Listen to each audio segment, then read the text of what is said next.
And what's going on, everybody, and welcome to another edition of the New York Giants and Football Friday talk show. This is NYG Jeff 85 here, and I apologize if I'm running this a little bit late. I did want to try to start this off at about noon time to around noon, 12:30 or so, but I have been a crazy couple of days for me. So I decided to push this back a little bit, had to do some family business, and here we are right now, just around 3 o'clock, getting ready for another Football Friday, getting ready for another football talk show. I don't know how long it's going to go today, so I could go for at least an hour, maybe 3 hours. We'll have to wait and see. But I hope everybody is enjoying their post-Christmas. I hope everybody has been having a very good week. You're enjoying your Friday, and you're getting ready for the last couple of days that will be happening during the rest of this year. And I just want to say thank you guys all that have supported me this entire time since I started my YouTube journey, all the way back in the end of March. I can't believe I'm saying this. I'm almost at 900 subs. I'm close to 900 subs by the end of this year, and I have a really just floored. I have to thank all you guys for all the support that you guys have given me, all the love, everything. And I just want to say thank you all, excuse me, so much for the love and support that you have given me and my channel and everything else. I would not be doing this if it wasn't for you guys. But you guys are here not here to talk about that stuff. You're here to talk about some football. And I don't know if anybody was watching that game yesterday. And I was pretty much out for most of the night. Had to go take care of something, a family issue. Otherwise, I would have called the game. But either way, that was when I got back home later in the night and I had to watch that. My God, that was as painful as can be, watching the Dallas Cowboys and the Tennessee Titans game. I mean, it felt like there were more injuries that were happening on the field than there were big plays. Every single second, you're seeing a Titan go down, you're seeing a Cowboy go down. It was just sloppy football, turnovers left and right.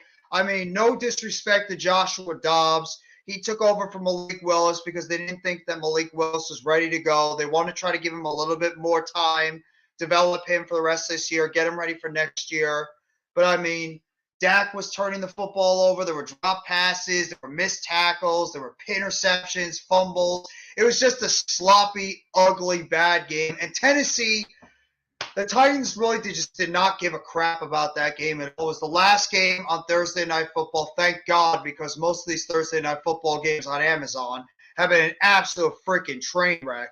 I mean, every single game that was happening on Amazon has been boring. It's been sloppy. It's just been not exciting. It was just garbage football in and out.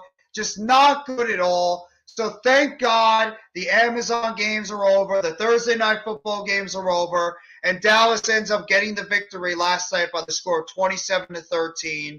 Dak Prescott just did enough. It wasn't great. The offense wasn't great. CeeDee Lamb, though, that dude, I take back anything that I said about CeeDee Lamb in the offseason. I said that this guy is not a legitimate number one receiver. You know what? I am absolutely wrong. CeeDee Lamb is a number one wide receiver for the Dallas Cowboys. He had 11 catches for 100 yards last night. Dalton Schultz was the big guy that got him in the end zone. 7 catches for 56 yards. And how about T.Y. Hilton that got picked off the street?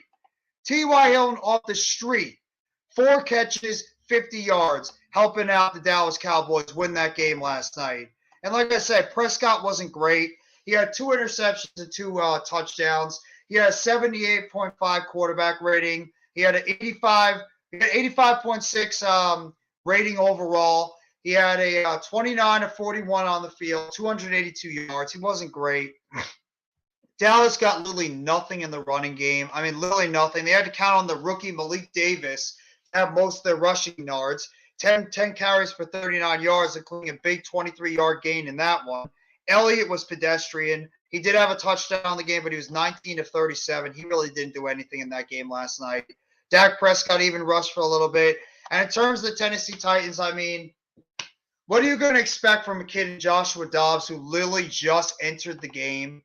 4 He literally just entered his first game with the Titans. He got signed by the Titans this past week, and he literally had to jump on there and be the starting quarterback because they just didn't believe in Malik Willis to go out there and get the job done. So Josh Dobbs in his first start actually in 6 years in the NFL, because he was drafted out of Tennessee, I believe, all the way back in 2016 or 17. So he's been part of the Pittsburgh Steelers. I believe he was a third-round pick with the Steelers at the time. He's played in 4 years over there. He also has pretty much been a backup for the majority of the time. He got his opportunity yesterday, and it was, it's what you're expecting from a kid who pretty much came in at the last second to try to get, some pedestrian yards out there. He was 20 of 39, 232 yards. He had 1 touchdown and 1 interception. He was sacked twice for 12 yards. He had a QBR of 32.5, and he had a quarterback rating of 67.5. I mean, the rushing game, Derrick Henry didn't play in this game. Tennessee sat a whole lot of their players in this game overall, including Derrick Henry and Jeffrey Simmons. Hassan Haskins was pretty much the starter for this game. He had 12 rushes for 40 yards. Jonathan Ward had 4 carries for 26 yards. I had a feeling you'd be around somewhere, Mitch. I was waiting for you to pop on.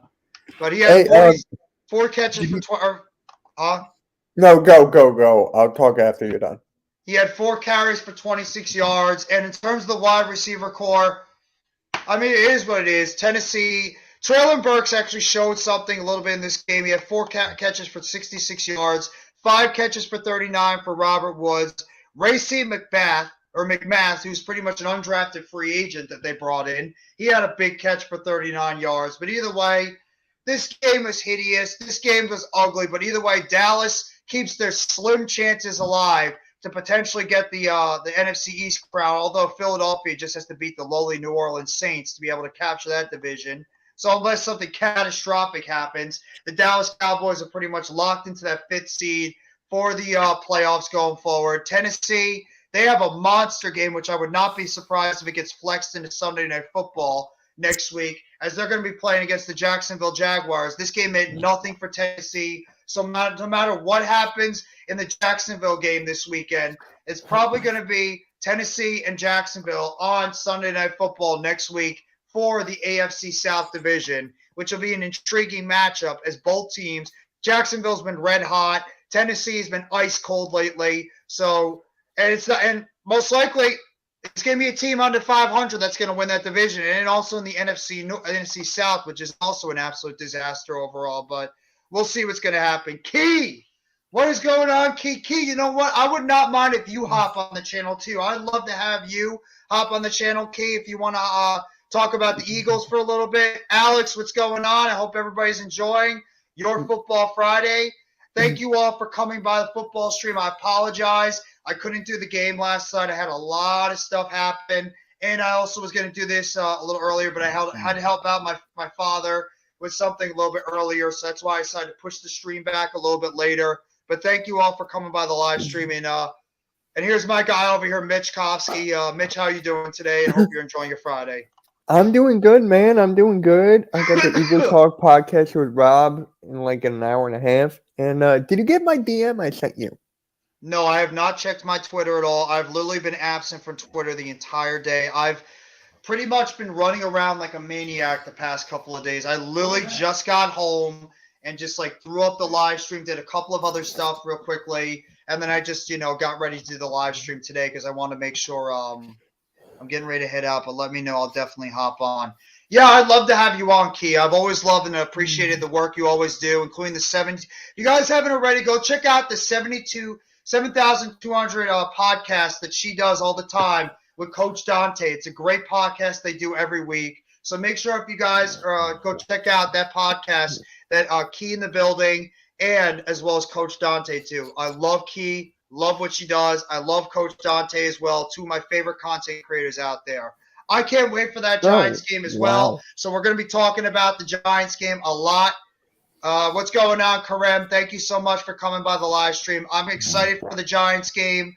I cannot wait. I wish I can go there this Sunday. It's going to be a monster football game for the Giants this Sunday. Hopefully they can go out there and they can represent for the New York Giants to get a monster victory this Sunday against the Indianapolis Colts are pretty much playing for nothing at all. But Mitch, go ahead. What's going on, bro? So I actually made you something that's like a little gratitude for all your hard work. So that's in your Make me a DMs. cupcake? No, You give me a cupcake? a brownie. Did you really make me a brownie? No, no. I'll check my Twitter in a little. I'll check my No, Twitter a no. little bit later. Yeah, I don't Whenever know you have how time. long. I don't know Whenever how you have long I'm gonna time, go it's with not the a big live deal. stream today. I might shorten it a little bit because I got a lot of stuff to do. Yeah. Yeah, you're good. He's not amused. He's not amused by that one. He knows. But Yeah. I just wanted to talk about this Derek Carr. Like, what is going to happen? Where is he going? Oh, I think he's getting traded. I Oh think my he's getting God. traded. Key, enough of No, that. they tofu, Jeff. Don't eat it. No, I'm not gonna eat it. Do you think I'm gonna trust Mitch when it comes to making brownies? Come on. But I seriously, don't know if I could do that, but I don't know. The Derek Carr thing and Key, if you have a little bit of time, Mitch, if you want, you can Yeah. send the link to Key if she wants to hop on. But yeah, the whole situation okay. with Derek Carr is just an Key, I'll absolute. send it to you on Facebook. It's an absolute just. I just think that at this point, Las Vegas knew that they weren't going anywhere this year, so I think they just wanted to close the book on Derek Carr. I don't think that this is I don't think they'll think this is what do you call it? McDaniel's player he wants, and if McDaniel's does come back, which it sounds like he is, which is crazy to even say. It just sounds like that this wasn't the quarterback he wanted on his team, and I think Carr's been so long. It's been such a bumpy ride with him since he was drafted by the Raiders back in the first round. I think it was 2015. Or 2014. It's been such a bumpy ride for Derek Carr that they needed to make a change. It was about time that they had to make a change, and I actually agree with Key that I do believe in the end I could see him going to the Jets because if Mike White's not the answer, and unless they have a complete 180, I don't think that Zach Wilson's going to be the answer either. So that team is starving to try to get themselves a quarterback in there. So I really think it's the Falcons. I'm going Falcons. Randy, if you want to hop on for a little bit too, bro, you can as well. I'd appreciate if you want to hop on, and thank you so much for the support you've been giving me as well. One win and we're in. Absolutely, Blue City. Thank you for coming on. And if you guys haven't already, go sub up to my guy Next Shift Randy. And if you guys didn't know, Mr. Blue City Empire Sports also has a YouTube channel. So make sure you guys go sub up to Blue City and the fantastic job he's been doing. If you guys win, are you in? Yes. If we win this Sunday at MetLife Stadium, we are in the playoffs. We are pretty much locked in if we can find a way to get in. You don't necessarily have to have them. I'm going Colts. I pretty much thought you would say that.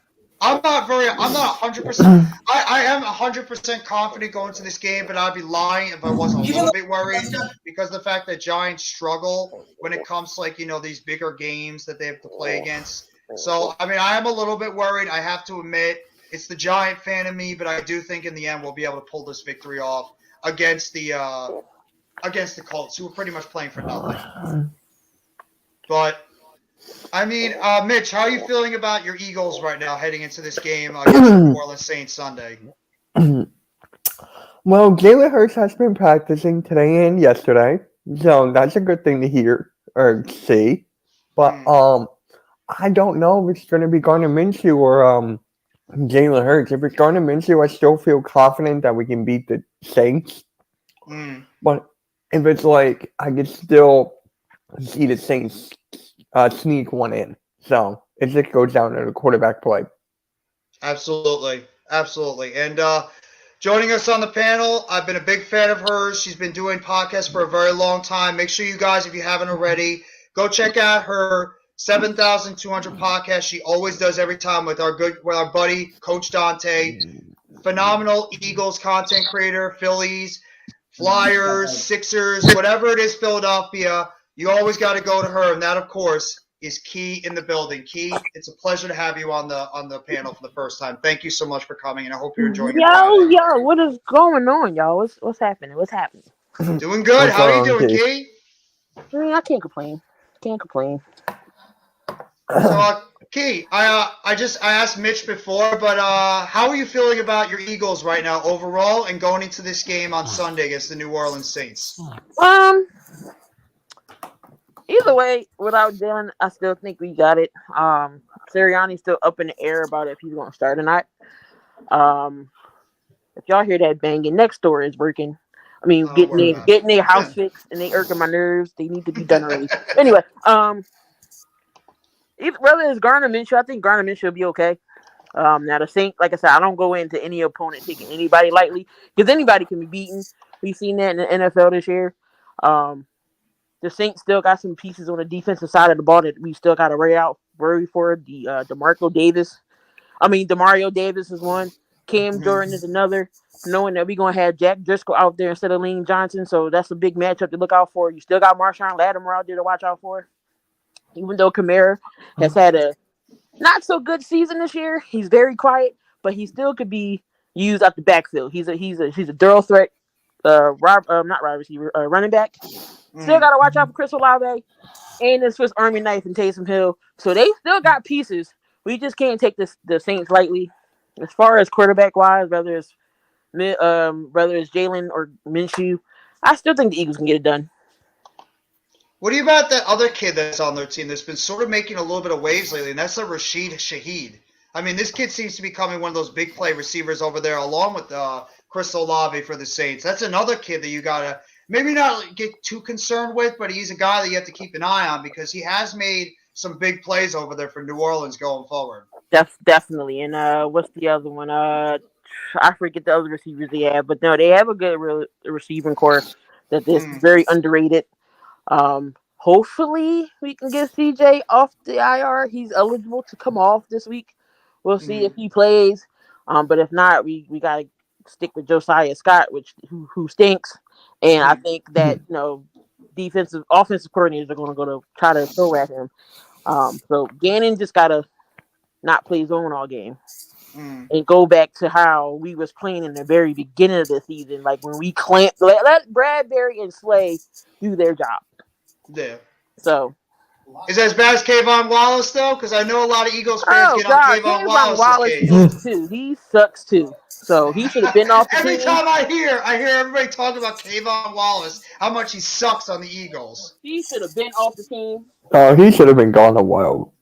Yeah.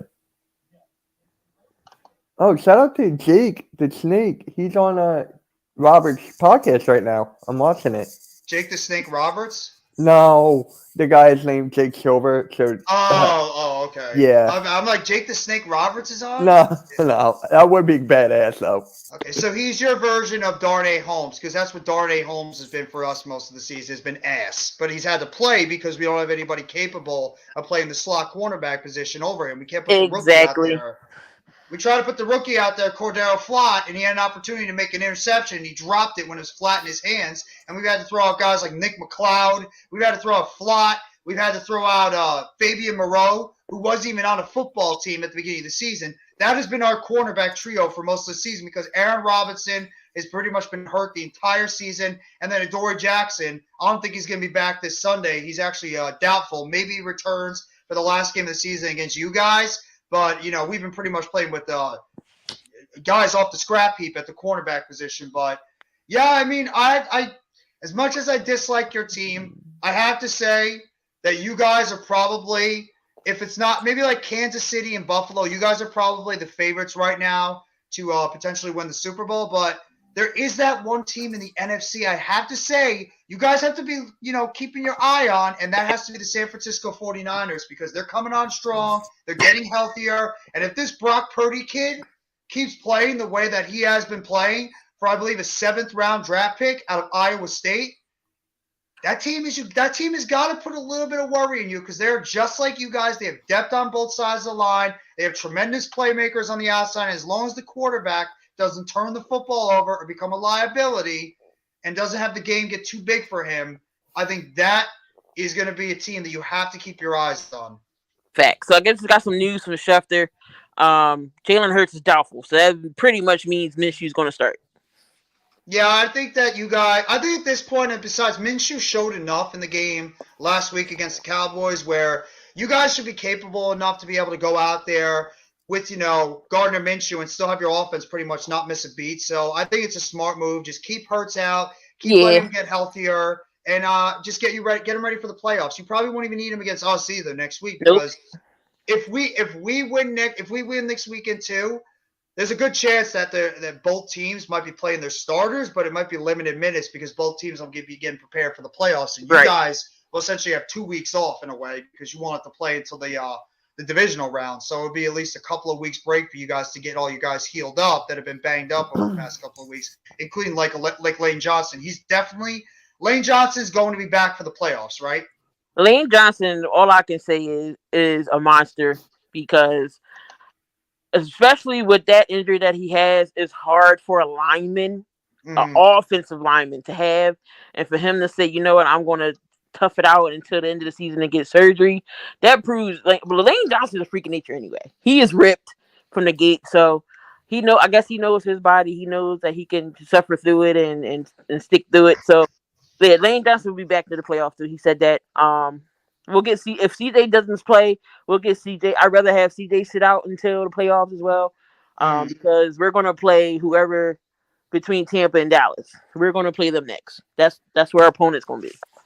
Oh man, if it's you guys in Dallas, that would be so. That's a surefire, and I know that the shit talking that you guys will be telling each other the entire week. How fun that will be if you guys end up playing each other one more time in the playoffs. I don't talk smack to Dallas fans. I just laugh at their. She laughs. It's mostly me and I don't. You don't see me on Twitter talking no crap. No, you don't. You're not one of those people that talks trash. There are other Eagles fans, people that we know that we all love, but they don't mind, being able to have the gift of gab and talk that trash. But it's all good. It's part of the NFC East rivalry thing. I can't talk trash because right now my team's not as good as you guys are, and we've already got swept by Dallas, and there's a good chance we'll probably lose to Philadelphia too. So, I can't really say anything. But one team that I can't hate on right now because they are balling is your Nets. Well, that is true. That's one thing I have to be very happy about is my team has won 10 in a row and should be 11 because we should not lose to the Charlotte Hornets on Saturday night, on New Year's Eve. If we lose to them, I'm not We're going to be against the happy Pelicans tonight. Oh, good luck with that one. But we got Maxey comes back, so I don't know if Maxey come off the bench because I want him to come off the bench for this one. Milton's been surefire for us.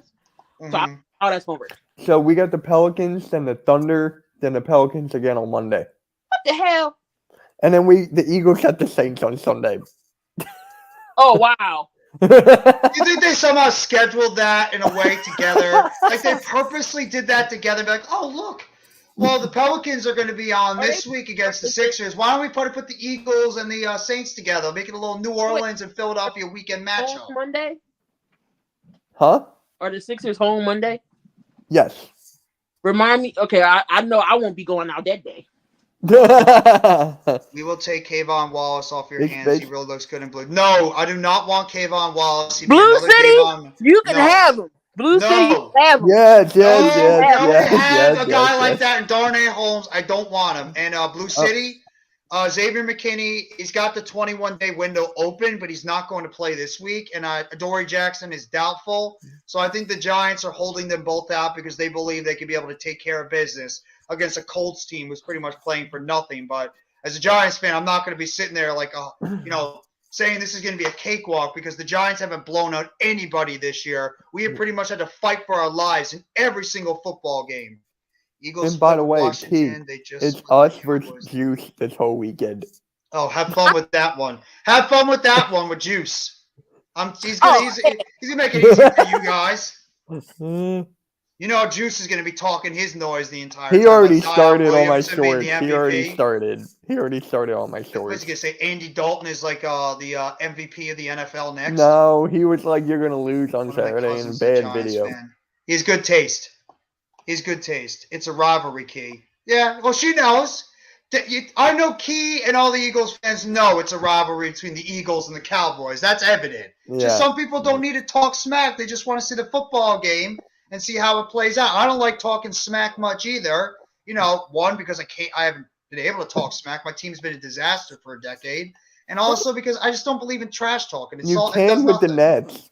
Who does Dallas play the last game?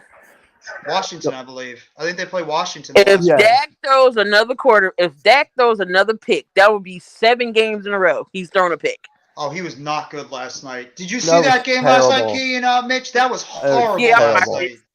Oh And my God. low key, in my pick 'em, I picked Dallas, but still, low key, I was rooting for Tennessee. I was like, if y'all lose to Tennessee, I'm like, oh, just like Deion Sanders, I'm coming.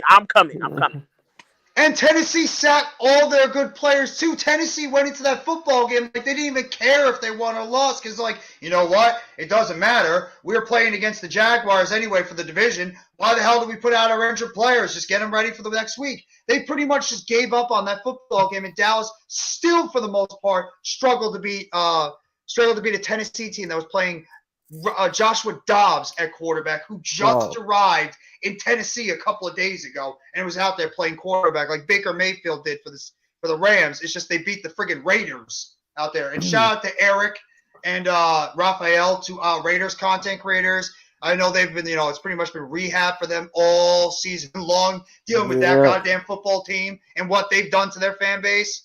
So Mav's been playing well too. Raiders fans are on suicide watch right now.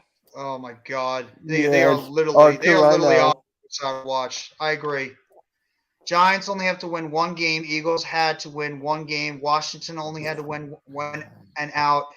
Can you imagine NFC East teams in the playoffs? I think it's going to happen. I actually have got the belief now that all of those teams will end up making the playoffs this year. Every single one of them. Zion's last game, he dropped 43. If the guy stays healthy, Zion Williams is an absolutely tremendous basketball player. He could be even a front runner for the MVP this year, and I would not even I was looking at the front runners for the MVP, and number one was Jokic. It's Joker again. Yeah. I don't disagree with that. Jokic, with the way he's been playing, Denver's in first place in the West. I think that's a good choice. Wait, I forget who. Elijah, what's going on? If you haven't already, Elijah, please sub up to my two others here on the panel, Key in the building and Mitch Kofsky. They do tremendous work with all things Philadelphia sports. Make sure you go sub up to them. They're tremendous content creators, and I always appreciate the love and support they show me, and I do the same thing right back to them. Awesome, and thank you so much for coming by the live stream. So for the MVPs, 1 is Jokic, 2 is Tatum, 3 is Luka, 4 is KD. KD's 4. Giannis is 5. Embiid is 6. Zion 7. Ja 8. Jaylen Brown 9, and Donovan Mitchell 10.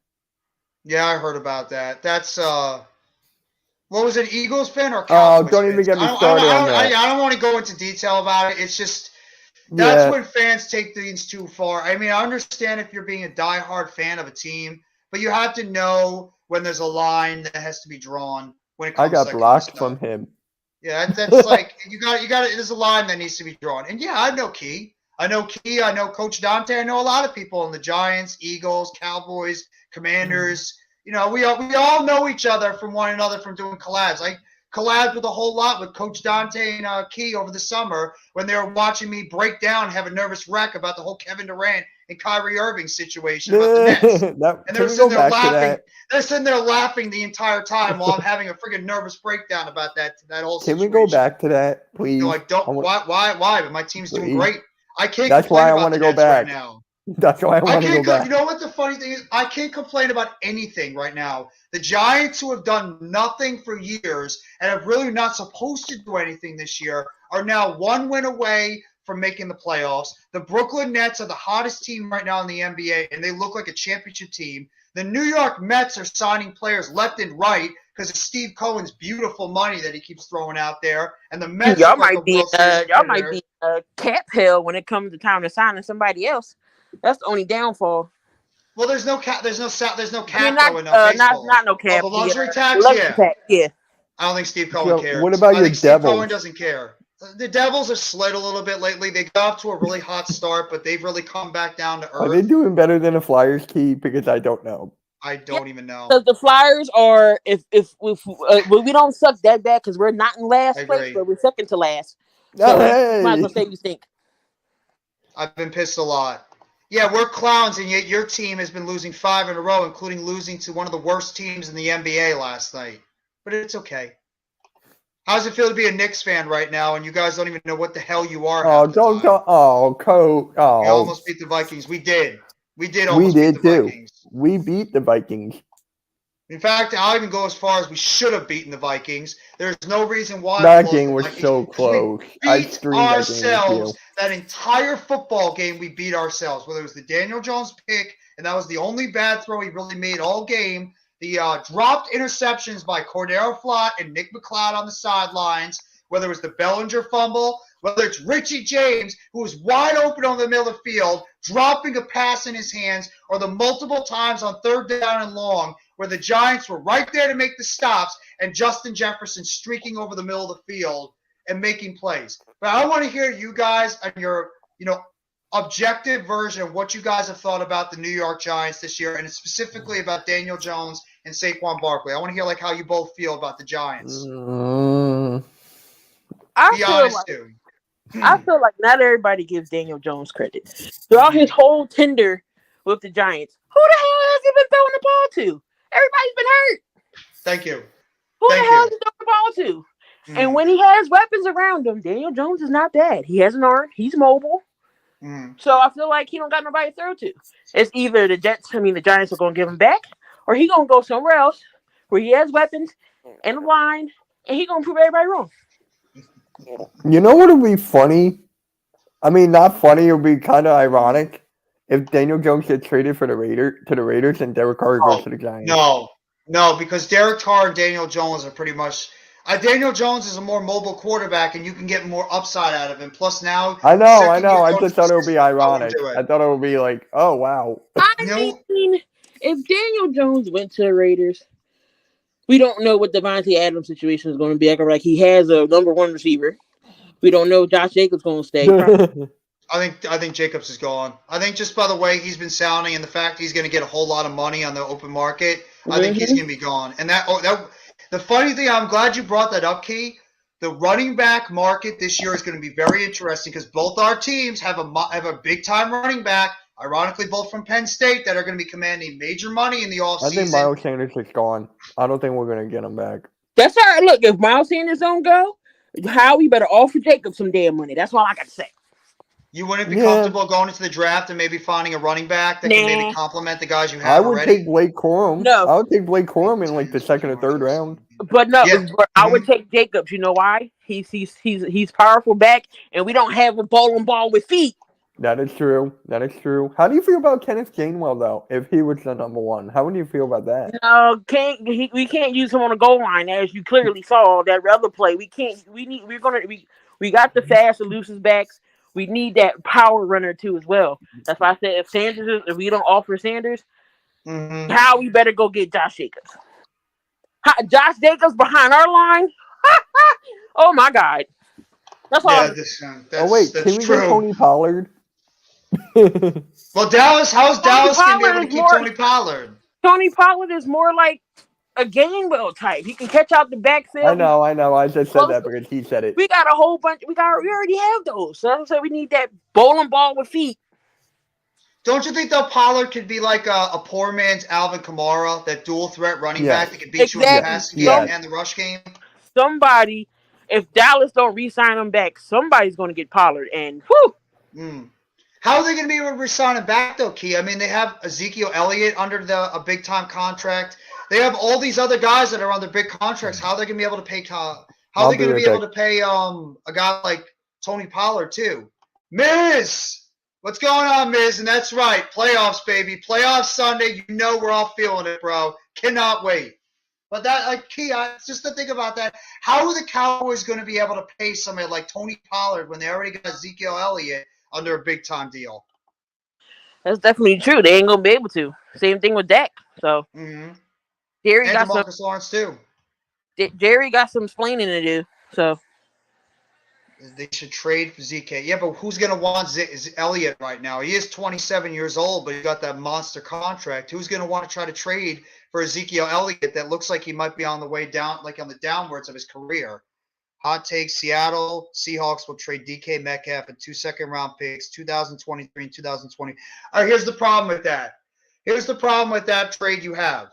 DK is making a hell of a lot of money right now. And the Giants already have a ton of guys they either have to sign to extensions or they have to try to sign back, including Daniel Jones and Saquon Barkley. You have Julian Love, Dexter Lawrence, Andrew Thomas. There's a lot of key players on this team. Xavier McKinney, if they want to sign him.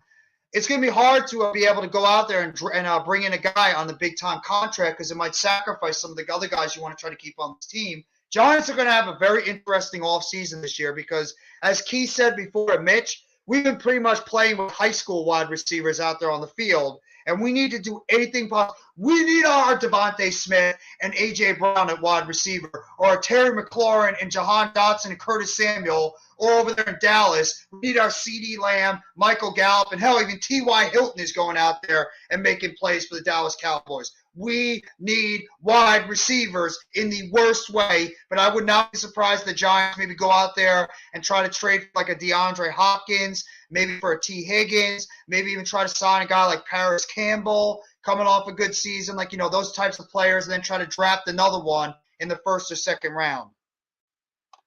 The front office is the problem. You guys, Jerry Jones is now an infatuation with Terrell Owens, so something's going on there in Dallas.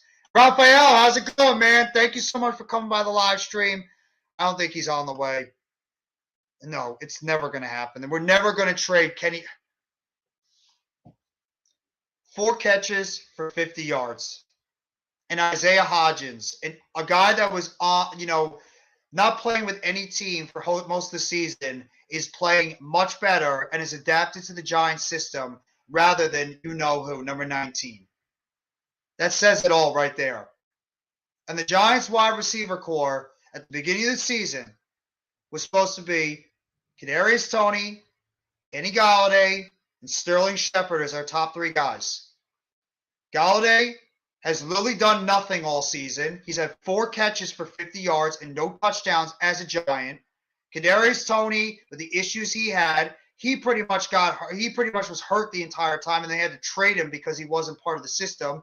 As much as we all love Sterling Shepard, the guy gets hurt all the time, including tearing his ACL at MetLife Stadium during the loss against the Dallas Cowboys back in Week 3. And then Wan'Dale Robinson, the kid we drafted out of Kentucky in the second round this year, he tears his ACL, and now he's going to be out for most of the time. So the Giants have had the absolute worst luck when it comes to injuries with their wide receivers going forward. You just can't make it up. And I'm not trying to make any excuses with the Giants, but it's just ridiculous how this team is. The wide receiver position has been a curse for this football team going forward. But I figured Key and Mitch, what is the one thing going into the playoffs that concerns you guys, concerns you the most for this Eagles team that might be a possibility of having another team pick you up? Like, what concerns you the most about the Philadelphia Eagles heading into the playoffs?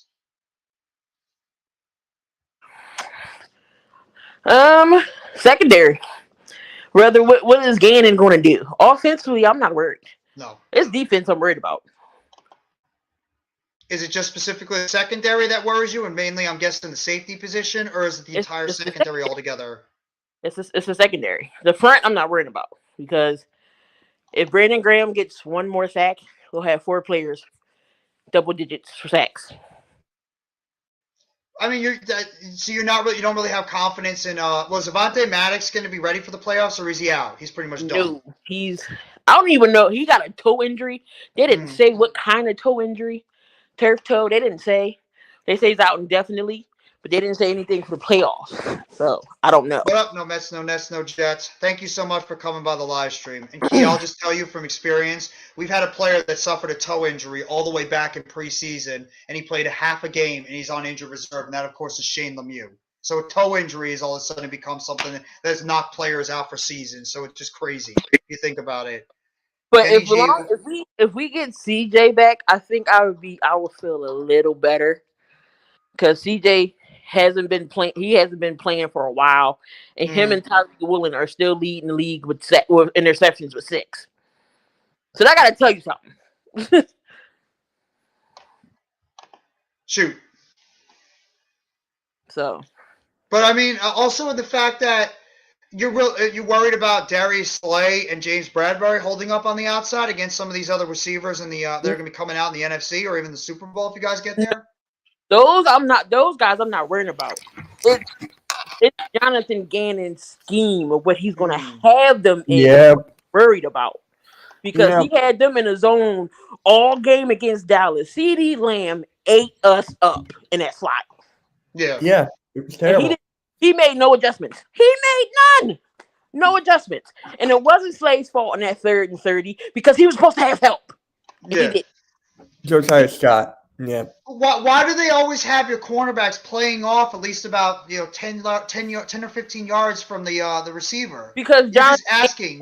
Jonathan Gannon wants the respect from the quarterbacks. Forget respect from the quarterback. Your job is to go in there and stop the quarterback. Yeah. So until he learns that, that's what we're worried about. It's just the scheme of things. In the beginning of the season, when we was that dominant ball hawk against Jefferson, Detroit, in those games, go back to that. Mm-hmm. Go back to playing the way we played in Minnesota. Give me that defense back. No, you guys should not be playing. You guys should adapt what Wink Martindale is doing over there with the Giants. You guys should be aggressive as hell because of the fact you are so deep on that defensive line, and you guys could essentially run 4 to be able to get to the quarterback. So I don't understand why Jonathan Gannon is playing so much. He's not playing more press coverage and making those wide receivers earn their catches on the outside. Instead of you're letting those receivers have a little bit of yards in between where they can be able to catch those short passes and potentially break one over the middle. Because I think your linebacking core in the middle is a little bit worrisome too, right? No, the linebacking core I'm actually okay with. TJ Edwards has been all over the place. Kaiser White is great. Mm-hmm. I'm not. It's the line for this season. I'm not worrying about the linebackers. Last season, I'm yeah. not either. It's Gannon is what he's going to run. That is my concern. And if I'm Nick Sirianni, I'll be in his ass like, what are you doing? Like, Mm-hmm. this is the thing I don't get. Nick, I understand, I if wouldn't even say Sirianni. I would say Roseman. you the head coach, you oversee everything. Yes, you don't call the plays, but you oversee everything. If you seen your defense getting killed, I'm going to the source. What are you doing, Gannon? Why aren't you adjusting? What are we doing this? So I will be like, remember the Titans. I don't want them to gain another yard. We blitzing all night. You should. Your line is so deep overall, and you guys should be able to blitz all the time. Halftime, what's going on? If you want to hop on the stream with us as well, I'd love to have you on. I love your takes that you always give all the time. Thank you so much for coming by the live stream. But yeah, I don't understand why you guys don't adapt a little bit more of a blitzing scheme. You have the players to be able to make that happen, and look at the depth you have on that defensive line. You have 4 or 5 players that are close to or have 10 sacks so far this season? Yep, we just need Brandon Graham to get 1. He'll have 10. Reddick has 14. Hargrave has 11. Wet has 10. Mm-hmm. So, and halftime says it right here too. Jonathan Gannon cannot switch up his play calling during a game. Why not? Why can't he adjust in a game? he can. I don't know. Coach. I don't know what his issue is. I don't know what it is. He did it. He did it last year too. No one knows. So he's one of those coaches out there that he's such a stickler that he's going to live by the way he calls his defense and die by the way he calls his defense and not try to adjust depending on the opponent he plays. To be honest, Wink Martindale does that sometimes too, where he blitzes way too much at times and we get beat over the middle of the field. If they're able to counter our blitz, if you have a quarterback that's experienced enough to get the ball out quickly and get it to your running back over the flat, or be able to get it to your tight end, which we struggled in coverage because our linebacking core has been a major issue for our defense, and even our safety position, not include when you don't have Xavier McKinney out there and you've been throwing out guys like Dane Belton, who's not ready, and Jason Panakwa, I like him a lot. He's not completely ready to be out there overall. So that's the one thing, I don't understand why defensive coordinators or coaches in general, they can't just get over the fact that your playing calling is not going to work all the time. And if you need to make adjustments, go out there and make the adjustments depending on the opponent you're playing, because in the end, it can end up costing you a major game. And then you're just sitting there for months saying, well, what if I did this? What if I did that? And that's what you guys could have, and that's what we could have, because Wink Martindale, we all love him. He's the number one when it comes to blitzes. On the outside, he blitzes more than any other defensive coordinator out there. But at the same time, there's times where I say, Wink, dial it back, send some more coverage to the back, especially when you don't have a Dory Jackson out there, a cornerback, and you're playing with guys like Nick McLeod, Cordero Flott, Fabian Moreau, and these guys out there, Darnay Holmes, that are not exactly, a Darius Slay, or they're not exactly a James Bradbury or Trayvon Diggs or any of the top corners out there. So, I mean, that's what you have to wonder is why defensive coordinators are so damn stubborn on why they don't change up something to help and benefit their team if it doesn't work throughout a game. Right. But let me head on out, y'all. I do got to head out now. I just wanted to hop in. No, I appreciate you coming on, Key, and thank you so much for coming on the chat. It's been a pleasure. Love chopping it up, football, basketball, whatever it is, and hopefully we're going to be able to collab a lot more in the future. Oh, yeah, no problem. So whenever you, if you are available on Tuesdays and whenever you got 72, definitely you can hop in, no problem. No, absolutely. If I do have some time during Tuesdays, I definitely would love to hop on and join you and Coach Dante for the 72-second podcast. Absolutely. All right. Have a good one, Key, and have a very, very happy New Year. You too. Bye-bye. Take it easy. That's Key in the building. Make sure if you guys have not already, please go sub up to Key in the building. She's a phenomenal Eagles, Phillies, Flyers, Sixers. She does it all. She does all types of content. She's a phenomenal content creator. Appreciate her coming on the chat with me, and hope she has a wonderful rest of her day and a great overall time. But just getting back to the defensive stuff, CWE, what's going on? Thank you so much for coming by the chat. Hurts is out Sunday. Yeah, he was deemed doubtful, but he's probably not going to play. Smart move by the team. They don't need him. I think they should be able to handle their business against the New Orleans Saints, even though the Saints are playing for a playoff position right now still. The Eagles are good enough without Jalen Hurts to be able to get the job done. Yeah. We're going to crush the Colts Sunday. Watch. Yeah, I think we are too. I'm very confident going to this game. Hey, Miz. If you want to come on, you can. Miz, why'd you DM me a picture of a Giants helmet? He knows why. Because he's celebrating, Mitch. He's getting the champagne ready. He's ready to pop the champagne, Mitch. This is going to be a celebration at MetLife Stadium when the Giants are making the playoffs for the first time since 2016. That's why. And what a happy celebration it'll be for us Giants fans, because we haven't had a hell of a lot to talk about or enjoy for years. It's been miserable football for us for so many years that we were going to take advantage of any chance we get to celebrate. This is a beautiful time for us Giants fans. Yeah, now Eagles Twitter is going crazy. About what? Jalen Hurts being doubtful. Why? It's a better move for you guys to sit him. Why would you play him? Exactly. Get it ready, Miz. Get it ready. Get that champagne ready. Get the glasses ready. Pour them up, and we're going to be celebrating. It's been that long since the playoffs. Yep. We actually made the playoffs. We obviously won the Super Bowl back in 2011. And then we had multiple years where we didn't make the playoffs. We were pretty much sitting on the sidelines for the most part. And then we made it in 2016, which most of us believe it was a fluke year because we saw what happened the year afterwards in 2017, where we pretty much were an absolute disaster, that team. And so, I mean, it was just it's going to be a bittersweet thing to be able to celebrate a playoff berth. And for us Giants fans that have not been able to cheer about a lot, this is going to be a great time coming. Just handle your business at home against a team that is not that good. Handle your business at home against the Indianapolis Colts team, against Nick Foles. I know he's your former Super Bowl quarterback, but handle your business at home and get it done. I sent a pic of the bottle in the freezer. You got it, Jeff, on your Twitter. I'll check it out a little bit later, Miz. I apologize. I haven't checked it out lately. Been really busy lately, just taking care of some other stuff. Absolutely. If you want to come on afterwards, you're more than welcome to come on, and we can celebrate together. What if the Giants play Brady, Bucks in the playoffs wildcard? I love it. I love it. It's a sad day for the world of football. The best football player in history named Pele. Yep. Also give a shout out to our guy Pele. I don't know if anybody heard about it. The legendary soccer player from Brazil recently passed away at the age of 82 from colon cancer. So major respects out there to Pele and everything that he did for soccer. And respects to him. Rest in peace to Pele. But hey, that guy is Jewish. Yes, he is. Yes. See, we have a following with the Jewish community. Yes. I let's appreciate go. the support. They always support me all the time with all the content I throw out there. Who did not know Jalen Hurts was not going to play? Let's be honest. You don't go out there and risk your franchise quarterback to get hurt. Yeah, Philly halftime just said it right there. You're absolutely right. Halftime, it's just a smarter move. Don't put him out there when you could risk him getting hurt. When really you guys should be able to handle your business. Facts, Jeff.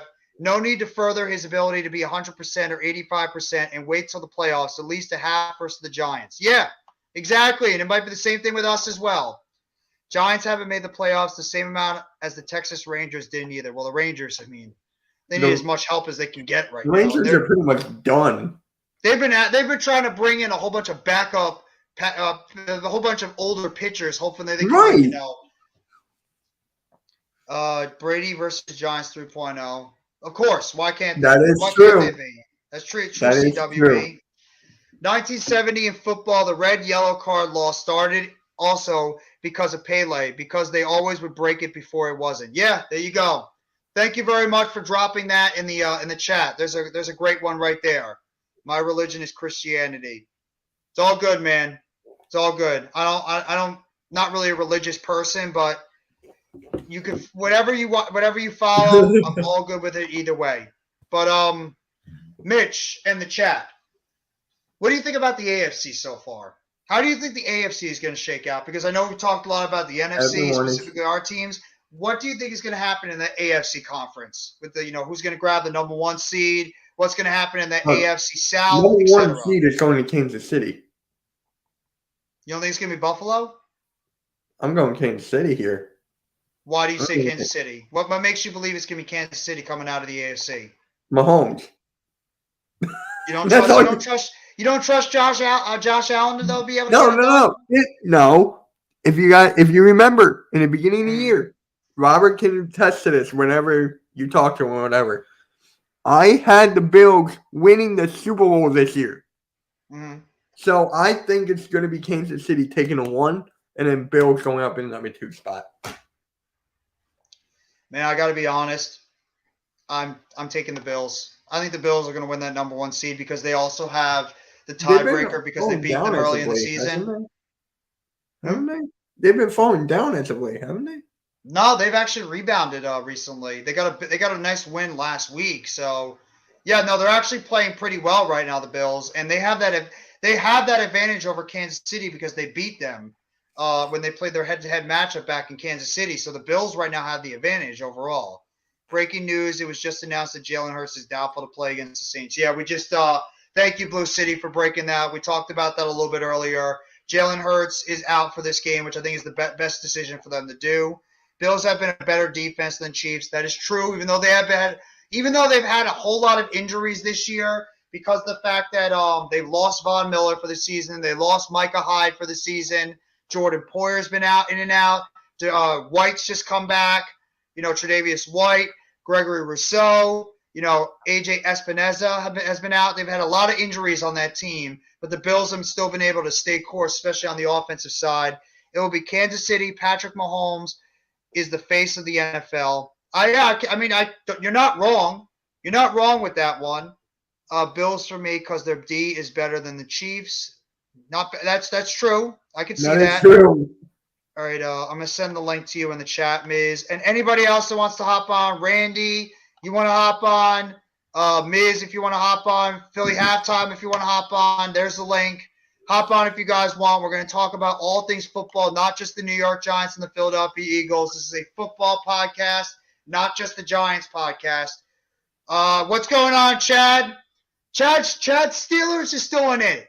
Chad Steelers is still in the hunt for a playoff spot, which is absolutely remarkable and just shows the tremendous job that Mike Tomlin is doing over there in Pittsburgh. Do I think they're going to make the playoffs? No. But, I mean, you got to give credit where credit is due. Tomlin is doing an absolutely tremendous job over there with Pittsburgh on that team. Kansas City owns the Buffalo Bills in the playoffs. They do. You're not wrong. Kansas City right now has been the better team overall. That is true. Miz, what's going on, bro? Thank you for coming on the live stream. Kansas City right now has been. Can you move your lower down the stream? I can hear it. Unless you were good here. I think we're good now. Never mind. How you doing, Miz? Good, go on. I'm doing good. How you doing? I'm doing good. I can't do that. How you feeling, Miz? I know I'm good, man. you've been very confident about this one. I've been very confident about this one too. This is one for me is a lock. I feel like this one is going to be a lock for us on Sunday, and we will be partying at Yeah. MetLife Stadium for this game on Sunday. Yeah, I think this game's going to be I think this is a blowout. It is what it is. The Colts have no reason to play. No. I noticed the last few weeks of the Colts, they give you a good first quarter. As soon as you punch them in the mouth, they go to sleep because that's usually what teams that are not in it anymore do. So Yeah, it's you look like they can't get don't up even care. emotionally. And Yeah. also they have Nick Foles out there playing too. And let's just be real. Nick Foles, it looks like a statue out there on the football field. You really think he's going to be able to go out there and handle this Giants pass rush, even without a Dory Jackson and even without McKinney, which I don't have a problem with them not playing either one of those guys because let's just be real. The Giants should be able to take care of business against the Colts without those two guys. Rest them up and get them ready for the playoffs. Oh, yeah. I mean, look at the game they gave Minnesota. So, yeah. I think Buffalo's going to win it. I'm going with Buffalo this year to win the AFC. I really believe Buffalo is going to be the team that's going to represent the AFC, especially if they get that home field advantage. And that's a monster game this Monday night with the Bills and the Bengals. And the Bengals have been another team. Talk about San Francisco and the NFC. Look what the Bengals are doing in the AFC. They've ripped off, 5 or 6 in a row overall? Yep. Burrow's been playing well. Chase and Higgins have been on fire. Boyd as well. The defense has been playing better. Got to give credit to the Cincinnati Bengals after a lot of us were burying that team, how awful they looked in the first few weeks of the season. That team is turning it around, and they're looking like a legit Super Bowl team too. Yeah, their defense is elite, so people don't talk about them. They're flying under the radar for the second straight year. But I do like the Bills Monday night to hold their first seed and not give it up. Mm-hmm. So I'm going to go with Buffalo Monday night. I still think the Bills are going to the Super Bowl. Mm-hmm. Come January, you got to go through Buffalo, and the whole country sees what's going on up there, man. So good luck, man. That's weather that only the Bills can handle. Yeah, and I just think that this year has just been ever since they lost that game in the playoffs last year, I think this has just been the year where Josh Allen wants to go out there and prove that he's not just a guy that plays well in the regular season and then he just can't never get it done and get over that hump, which is the Kansas City Chiefs in the playoffs. I believe they have been thinking about that game this entire offseason and into this season, that they want to go out there, get that home field, get Kansas City in their place, and go out there and pretty much show that this is Buffalo's year to get the job done. And I believe Josh Allen is going to get it done this year in the playoffs. So Cincinnati is that one team that I think could trip them up because I think that Cincinnati team has the type of players, especially on offense, to give a lot of problems to that Kansas City and even that Buffalo defense. Because without Von Miller, as much as we like, and I know you praised them too with Gregory Rousseau, AJ Espinoza, that entire Buffalo defensive line and outside linebackers, not having Von Miller out there into the playoffs, that's a major blow for that team. And as well as not having Micah Hyde in the secondary, people forget that guy's a all-pro safety next to Jordan Poyer, and you're not going to have him out there in playoff time where you're going to need your best players out there on the football field. So that's got something you got to monitor as well overall. Yep. I mean, they were without Miller last year, but yeah, that was a big loss. Mm-hmm. I still think the Bills and the Bills offense hasn't really hit its stride this year. Maybe it's still to come. Who knows? But we haven't seen that explosive wave that we saw last year.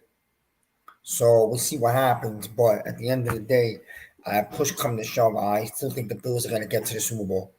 No, I agree with you, Miz. I think that they're my pick to win the Super Bowl this year. No, they were my pick since the beginning of the season. I just think, no offense, Mitch, I just think the Bills are on a mission this year. That the Bills are thinking about Kansas City winning the one and Bills still taking it. I just think the Bills are on a mission after what happened to them last year, and they know they're going to be thinking about one team and one team only when they get in the playoffs, and that's Kansas City. They are going to want Kansas City in the playoffs, and they're going to want to beat them in their own home stadium, especially if it's an AFC championship game. Easily could see that happening. Colts blew a 33-0 lead. Yeah, well, Us Giants fans better hope they don't score 30 points because even with the Colts being a bad defense and a team that's giving up, I still don't have 100% confidence the Giants are going to go out. The one thing I don't have confidence is I don't think this Giants team is scoring 30 points. I don't. Not with this playoffs, not with these players on this team. I think we could get, if we can hold this team, which I definitely believe we can, with no Jonathan Taylor, Nick Foles is a statue. Their offensive line is not good. Jeff Saturday can't coach himself out of a paper bag right now. The defense is good. I will say the Colts defense, when healthy, is pretty good. I think it will give our offense a little bit of an issue, but I really believe we can control this game on the defensive side, and we know who those guys are. Aziz, Kayvon, Leo, and Dex. They're going to be the one that are going to control this game. And we just need solid play from the linebacker core. The two guys, I don't know if you agree with me, Miz, the two guys that do worry me on that Colts team a little bit is their tight ends, because that Jelani Woods kid has been really stepping up his game. The kid out of Virginia, he's been making some big catches for them. And Mo Alley Cox is a guy that can stretch the field at the tight end position. I like their wide receivers. Pittman is very good. I like Alec Pierce. And, I mean, Paris Campbell, when he's healthy, he's all right. But the tight ends are the ones that really concern me the most. I'm not worried about the running game. Zach Moss is mid at best. I predict them 27-10, and I'm not even sure that the Colts are going to cross the goal line. But I think in the first half they give us a game. I think it could be like 10-10 or 10-7 in the first half. But in the second half, I think the Giants are going to blow them out. I think the shove. When you're not able to play emotional football for anything, it's hard to play for 4 quarters, and that's what you've seen with the Colts the last few weeks. Even though they jumped out to an early lead with Minnesota, to me that game was fishy because it's like the Vikings decided we're not going to play the first half, and then we're going to see how great we are, and if we can come all the way back in the second half, And the Colts didn't play an entire second half of football that game, so they only played one half. Yeah, pretty much, and we already know we could have beaten that Vikings team last week if we didn't turn the ball over constantly and hurt ourselves. I mean, the one team that I feel confident with going into the playoffs if we face them is the Vikings because we already showed that we could beat them. We should have beaten them, and also the fact that we are going to get Adoree Jackson and Xavier McKinney, club or not, on that hand. We're going to get them back in that secondary to go with Julian Love, who's been playing very well, and Fabian Moreau can go back to being a number 2 cornerback, which he should. And you figure, Daniel Jones and Saquon Barkley are going to be ready to go when the playoffs come around. So this is going to be the first time for pretty much only 2 players on the Giants have made the playoffs, and that's Sterling Shepard and Landon Collins. Otherwise, no other Giants player that is on this team right now have tasted the playoffs as Giants. That's a telling story right there when you say that. Yeah, that's good that they get a taste. Yeah, that's the biggest part of this. Is the future because we're getting a taste. That's how in 2006, I believe the Giants lost to the Eagles in the playoffs in the first round. Right, they smacked us around. Yeah. You know what? That set the stage for what was coming, which was the Super Bowl year, the following year. Yeah. So if you look at history of the NFL, many, many teams went to the playoffs and suffered some bad losses before they took that next step on the road to a championship at some point in the next few years. So this is good, man. And let's be honest. Let's be honest, even with an Eagle fan in here. The Giants are going to play a playoff game most likely. Way ahead when they should have, because they probably shouldn't be playing in the playoffs till next year or the year after. Yeah. I agree with you. I'm not going to be one of those blinded Giant fans and saying I expect this team to go to the playoffs because I didn't. I expected this team to be a 7 to 9, maybe 10 win team if things broke right. That's it. I did not. I had you guys winning 8. I had you guys winning 8. Well, that's pretty much where a lot of us had it. A lot of us realistic Giants fans said that we would make an improvement this year, but we did not think that we'd be a playoff team. But it actually went in our favor that the NFC has been we've taken advantage of a very weak NFC. We have to be real about it. The NFC for the most part has been a very weak conference. I know Green Bay all of a sudden is got some life, but I don't think they have enough. Detroit Even though I like what Dan Campbell is bringing to the table, that was a massive bad loss for them last week against the Panthers. And I mean, the Seahawks are coming back down to reality too. Geno Smith, well, he hasn't played bad. The Seahawks now, they're coming back down to reality, and that's another big football game is the Jets and the Seahawks. I mean, both teams are pretty much playing for their playoff lives in that game. So, I mean, whoever loses that game is essentially out of the playoff hunt. So that's a monster game for both those teams too. And I mean, we'll talk about the Jets. I like the Jets, Jeff. I like the Jets. Let me just answer Chad's question real quick. Oh, go ahead, Mitch. Chad, they're playing tonight against the Pelicans. I'm not going to stream that game, but my buddy Jason Joseph is. The link is in my community tab. We're playing again tomorrow night against the Thunder, and it's Monday again against the Pelicans. So those are the next 3. But ironic, the Eagles play the Saints on Sunday. You guys should be able to smash them. You don't even need Jalen Hurts. The Saints are Eagles are division Sunday. Oh, yeah. There's no reason why you guys should lose that game. Even if you guys play a C-level game, you guys should still be able to beat the Saints. I mean, does anybody on that team really scare you? I know Olave's good. I know, Kamara can still play decent. Their defense is all right. To a point. Yeah, but Minshew played well last week. So that offense looked like it didn't even miss a beat. Your offense looked like it did not even miss a beat. And I'm telling that wide receiver core that you have between Devontae Smith and A.J. Brown, we dream to have a wide receiver anywhere near what you guys have with those two. We'll give you Watkins. You know what? I'm not even crazy to say this. Watkins might be the number 1 receiver. That's exactly what. Give me a second. I'm not even crazy to say that. Though I like Hodgins. Give me a second. Though I like Hodgins, I do think Hodgins has played pretty well on this team. Hodgins since he's come on. Yes. I like Hodgins. I want him back on this team next year. I could do without Richie James. Darius Slayton is pricing himself off this team. I don't think with all the other commitments we have to make, I doubt Darius Slayton is coming back. I really believe they're going to go in a different direction. And Richie James, if he doesn't come back, it's not the end of the world. So time to move on, man. Time to move on. No, we need to get ourselves and Miz. I don't know if you agree with this. We need 2 bona fide boundary receivers, not slot. We need boundary outside guys that can command double teams and be able to put fear on the defenses. Every time they step on that football field, we need 2 of them. We need our Hakeem Nicks and Victor Cruz. You might get both in the draft, but you could get one in the first round or the second round, and you can go send a link to G Nation Luke. He wants to come in. And, Luke's here? I didn't even see him. Yeah, and wait, Luke's here? What? Yeah, he's in the chat. And Lou, the link is actually a little bit higher up in the chat. Here, I can just put it down again. Here. I believe they're going to try to make a run at one of these receivers like they've done with Diggs when they traded for him. I believe there you go. The link is there again. Hopkins going to be on the table. Arizona's blowing it up, so there's a chance that Shane tries to make a trade for Hopkins, and you wouldn't even have to give up a 1.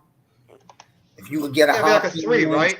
Maybe a 2. Devontae Adams will be out there because he wants out of there. There'll be a couple of big names out there that the Giants can trade for. Yeah, I'm not giving up more than a 3. I'll give you a 3 and a mid-rounder.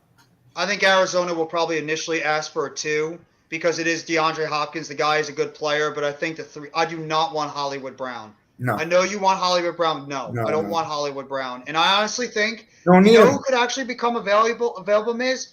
If Tampa Bay ends up blowing it up after this year and Tom Brady leaves – what about a guy like Chris Godwin? Godwin was mentioned on the radio this week. That was another guy. I forgot his name. That's definitely on the Giants list. So we could go out and get one of these guys and do the rest in the draft. You're going to get back Wandell midseason. And you know what? I like this kid, Hodgins. He's a keeper. Me too. I think he's played himself as a depth piece on this team. I don't want him to be a number 1 guy or a number 2. I think he's very good as a guy you could throw out there as a number 3, a number 4. Oh, just to answer this question, Chad, have fun with Jay Crowder. Have fun with him. He's a decent player at best. But let me just catch up to some of these comments real quick. I apologize if I'm a little bit behind. Bengals could win the AFC again. I agree. I think the Bengals are sleeper right now in that conference. I could easily see them win this conference. You know what's going on, bro? Thank you for coming on the panel. You know what I was saying about the Bengals? I feel like you need to go for Higgins or Boyd. Appreciate it. One of those 2. You need Higgins would be the guy. Higgins. I like Boyd, but Higgins is a younger player. He's a little bit. I mean, we're gonna have to pay him a bigger contract, though. He's that outside receiver we need. Boyd still falls in that slot role, and we've had so many slot receivers on this team over the years. We need ourselves a boundary outside corner that could stretch the field, that could command the double team, and a guy like T. Higgins, who's still very young. He's going to command a big deal, obviously. He's got over 1,000 yards again this season. That's a guy that we could definitely try to trade for, lock him up on the outside. DJ comes back. There's your number one target, and then you could go into the draft in one of the mid-rounds and just pretty much get yourselves a number 2, and you could just follow in the rest of that wide receiver core as you go. But, Lou, how are you doing, bro? Hope you're enjoying your Friday, and thank you for coming on the panel. Well, I'm at work, so I'm not enjoying my Friday for another hour. But, but what's going on? What's the topic? Just talking about football, Giants, Eagles, NFC, AFC, just all around football talk. Who we think is going to be? Lou? Oh, wait. Is that an Eagles fan over there? Yes, it is an Eagles fan. That's our guy, Mr. Kofsky. Boo! Get him the fuck off the channel. Boo! No. How's it going, Lou? How's it going, bro? What's going on, fellas? I hope you guys have a happy New Year too. In case I don't see you before that. But thank you. You as well, man. Yeah, you too. Raphael. The New York Giants is gonna kick ass this week, and I got news for you. We're gonna kick y'all ass the following week. That's what Big Cat said in the first go around, and where's he? I haven't seen him since. Hey, don't take shots at Big Pat when he's not here to defend himself. Because if you was in front of him, you wouldn't act like that. Hey, I was on the first There's a episode. Twitter war going on. He's over there. was. I don't know if you noticed, but there's a Twitter war going on with 1 million Giant fans. So I think everybody got about what now? What is the Listen, Twitter war about now? Look, I don't pay attention to Twitter. I don't pay attention to that shit because these people ain't got no life. No, you're right. Half of these dudes are grown ass men that live in their mama's basement. You know what I'm saying? and just spewing hateful rhetoric all over social media because they ain't got nothing to do. You know what I'm saying? Daniel Jones, by the calculation, will not be able to throw that exact precise pass right over the middle. I know. Do that again. Daniel Jones is not going to be able to make the precise pass over the middle because he's just not very good. Yeah. Wait. All right, this is one thing I'm going to say about Daniel Jones. Going to Andrew Thomas trade. Going to Andrew Thomas ran again. No, that was the stupid. I don't know. That was the stupidest thing I've ever heard in my life. When Adam popped on for a little bit, and you heard that one, that some Giant fan actually wants to let Andrew Thomas go in free agency. The one guy that should never ever get anywhere close to free agency and should be locked up for the next 5 or 6 years at left tackle because we have not had a good offensive lineman in over a decade. That was the stupidest thing I've ever heard a Giants fan say. You do not want to have Andrew Thomas at left tackle. You're kidding me, right? Yes, Lou. Time for playoffs. See? Giants it's playoff time. And this is the sad thing about this whole season. What's his name? I'm going to name something that has been lost throughout this whole season. Meanwhile, while everybody's been bashing Daniel Jones and bashing everything that they can about the New York Giants in any way, shape, or form, right? They've all forgotten the fact that before the season started, a certain someone on YouTube predicted that the Giants was going to go 11-6-1. Now here we are with 2 games left, and we're about to finish the season at 10-6-1. That one fucking tie, that bullshit flexing penalty by Feliciano cost me my prediction. At the end of this season, I would have been on SportsCenter somewhere being interviewed, being asked, how did you know the Giants was going to go 11-6 before a snap was ever played? But no, Feliciano's bitch ass, sorry, no good excuse for a fucking center wants to go up flexing at somebody when you've allowed the most pressures on this line than anybody else all fucking season. You have the last and least amount of fucking right to be flexing on anybody for any reason on any given fucking Sunday. Oh, but he's a third alternate in the Pro Bowl. You didn't know that? Wait a minute. Yeah, because they smoke rocks. I want a cookie too. I want a cookie too. Because Lou, before the season, I'm the only retard that said we would have a tie. I said 8-1. Remember that? Who's you Oh, predict yeah. to have a tie, You though? did say we was gonna have a tie. And nobody You ever did. brought Who that you up. Nobody predict to brings have a that tie up. with? Who's you No, predict? he just predicted there was going to be a tie this year for us, and he You was right. you fucking jinxed us. Yeah, You God jinxed damn you, my Miz. record. God damn you, Miz. What the hell? It has to be against the goddamn commies, too, of all teams. The goddamn Commanders can tie against them at our own freaking stadium. Well, That's you know what? that's a horrible name to call them, Jeff. That's I might not like them because we're division rivals, but I don't think I'm okay with calling them communists. That's I, why I, I I, call them left I, wing. No, I know. They should just Condoms. be called. They Washington should just be condoms. called the Washington Football Team. That actually was not that horrible of a name. No, Washington condoms. yeah, or the scumbags, The Washington scumbags. scumbags. I like Yeah, yeah, scumbags. How about the yeah. Washington I wanted Irrelevance because they're relevant every year. What was it? I think everyone in the I country wanted Washington agrees. Lambs. I think Washington everyone agrees Lambs. that they are still the Washington Redskins, no matter They what. are. They will always be the Washington Redskins, no matter what. But I'm just gonna get to the Oh, it comments is. real quickly. It is. Listen, It is. if you're gonna do that, then you got to change the Cleveland Indians name. You got to change the fucking Braves names. They You got to did, change Lou. like Lou, they changed the Indians' name. Yeah, they did. They changed them to the They made them Guardians. the Cleveland Guardians, The which Cleveland is totally Guardians. stupid. But Yep. They did it. they did It's last year. even worse than the Commanders. They actually did it. the Guardians. What's the fuck? What's their Guardians. what's their symbol? The little raccoon with the fucking rifle? Is that their fucking logo? Like, It are you might as fucking well. I kidding think me? it's like They what, a use, knight or the C something. on the. They use a red C on the Yeah. cap for Cleveland. It's like the Washington Football Team where they had a W. This team has a C. Yeah, it's stupid. It's all stupid. It's so dumb, but we know, we understand why. We can't really go into detail. You We just understand you why. just you just pieced it together for me. One, the initial is the C. The other one, the initial is the W. Charleston White had something to do with this shit. I'm There you go, convinced. see? Charleston- That's why we love Lou. He drops all this type of knowledge that you would never expect anybody else to drop on these channels. That's why Lou is one of the best ones out there, representing the Big Blue Crew, one of the leaders of the Big Blue Crew, thank you. along with Big Pat Sports Talk and Classified 3F with Joel. Pat No, being no. the most His name- knowledgeable his- guy of the Giants community, and Joel being one of the funniest motherfuckers you'll ever meet. Yeah, that is true. I'll tell you what. We got to change Joe's name. It's not classified no more.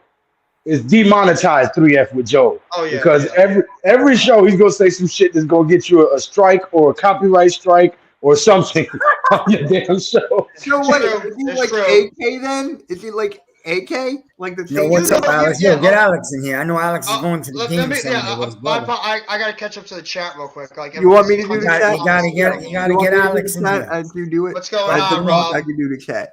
Alex, Drop what's the going link on? for I saw your Alex. video too earlier, Alex, and that's pretty awesome. Those gifts that you got, the Yankees and the Giants gifts. So shout out to, I believe it's Heisey, I think that got you those gifts. But shout out to him for those are really cool things. He got like some A lot of guys Giants is, and the Yankees flag or something. He got like this Big Blue in the Bronx poster with a Giants stadium and a Yankee stadium in the That's background. cool.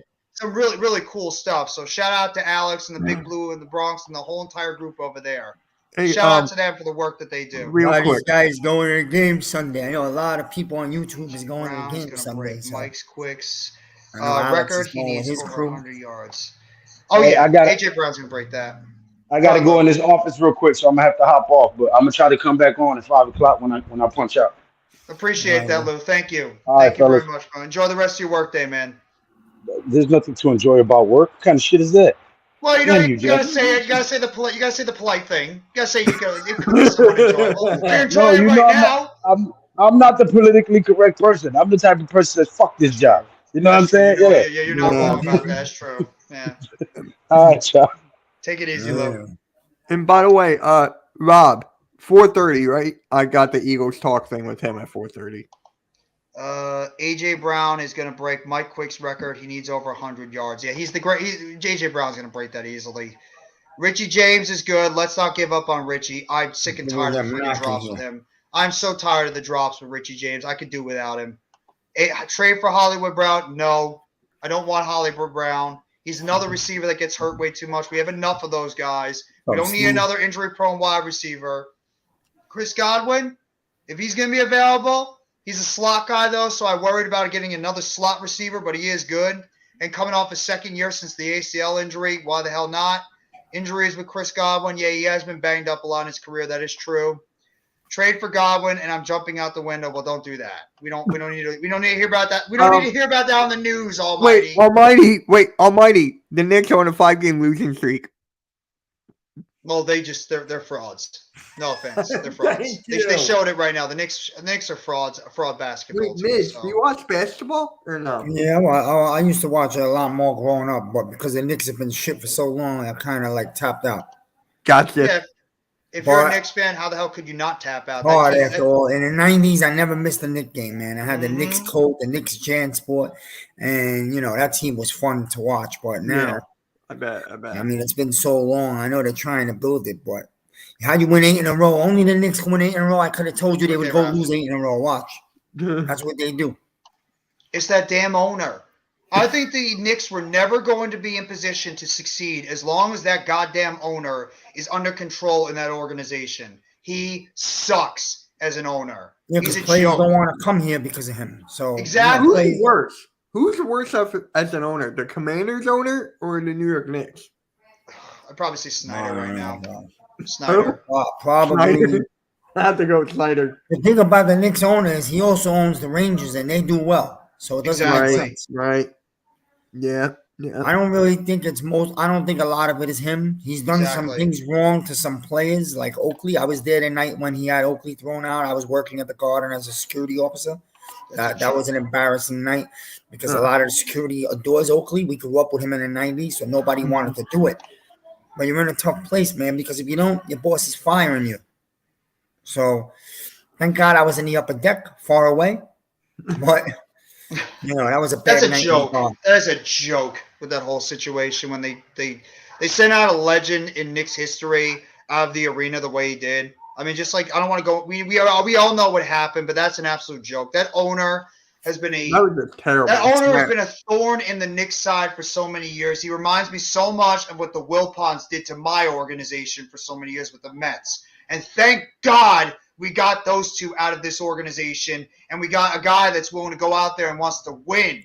Thank God for Steve Cohen for spending that beautiful money. Making it rain, Stevie. Make it rain some more for the Mets out there. I want Carlos Correa. We got Brandon Nimmo, Justin Verlander. I want more. I want a goddamn World Series this year, Stevie. I'm hungry. I am starving for a Mets World Series, and I'm starving for a Nets championship. I want them so bad. I have not seen a championship in my lifetime with those two teams. I am dying for victories and championships from those two organizations. Hey, what's going on, Bookend? For the Giants game, Almighty, I saw the weather. It's supposed to be a nice day at Giant Stadium Sunday. 55, partly cloudy, chance of some sprinkles. But, yeah, it's going to be a warm day. So you're not going to freeze. There's no excuses. That stadium should be rocked out. It should be rocking. And Steve, that's my brother, Steve. We know each other a long time. Sabone, yeah, he's a big Raiders fan. What's up, Steve? And right now, I have to say the Raiders are probably one of the bigger messes in sports right now. You can't be treating Carr the way you treated him. If you're losing game, you're losing games. But you can't.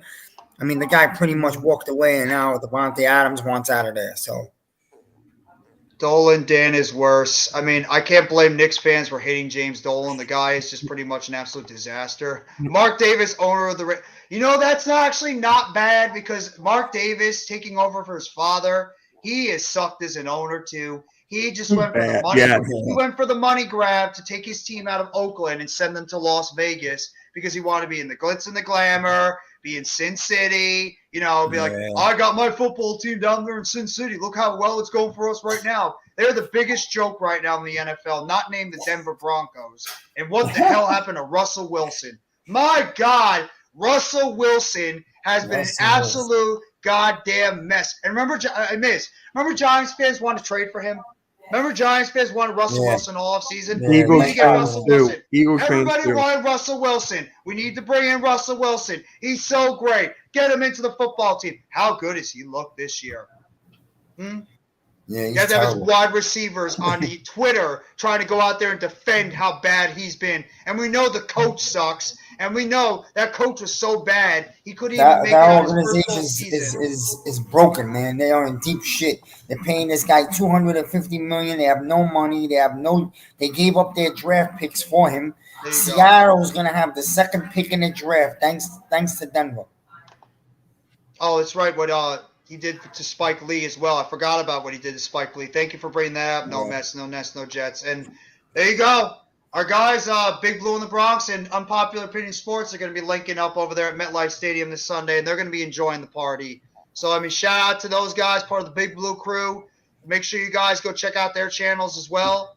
Yep. You guys can all throw your stuff in the link. I mean, Miz and Mitch, if you want to throw your channels in the link, you guys are mods, so you guys can do that if you want. Throw mine. I don't even know how to do it. Nice. Sure, if you throw mine in if you can. And you I know what? So many content creators. And I was supposed to get there to this game. You know, Alex reached out to me. I was going to meet up with these guys, but I can't get up there this week. It's crazy. I'm going up there next weekend, but this weekend I couldn't get up there. So, being New Year's and all, it fell out on the wrong weekend. Yeah, especially with travel or anything, it's probably a pain in the ass just to get any type of flights around here. On the flights Oh my right god, now, yeah. You know, so. But isn't the same thing next week though too? Because it's gonna be the first week off of New Year's that the prices No, are it still gonna be comes absolutely down. outrageous. It comes down after New Year's, and we're going up there. I have to see my family, and we have to close out on the house. So I have things to do. I got to clear out the house up there, and so. But I really wanted to go to that game this weekend, but it's okay. It wasn't meant this year. You got plenty of time to go to some games next year. Absolutely, and I plan on going to some games next year as well. And I'm definitely going to be at Fan Fest next year. So yeah, we'll make a day where we all go to the same game, you know, and then everybody. Absolutely. I plan on going to some games next year because I miss going to MetLife Stadium. I need to feel that energy again. These guys, then we'll go to a Giant Eagle game. If you could get them, and we'll all get together for a Giant Eagle game. Yeah, I love that. If Mitch, Philly Halftime, Philly Sports Rap, all those guys, Next Shift Randy, Further AM, wait, AK, what do you call it? Oh, okay. Like a Giants-Eagles game. We all link up for one of those games. You don't want Deshaun Watson. That's a disaster. Stop it. Oh, I don't want you Deshaun don't want to Watson. spend $250 million on quarterbacks that are unstable, man.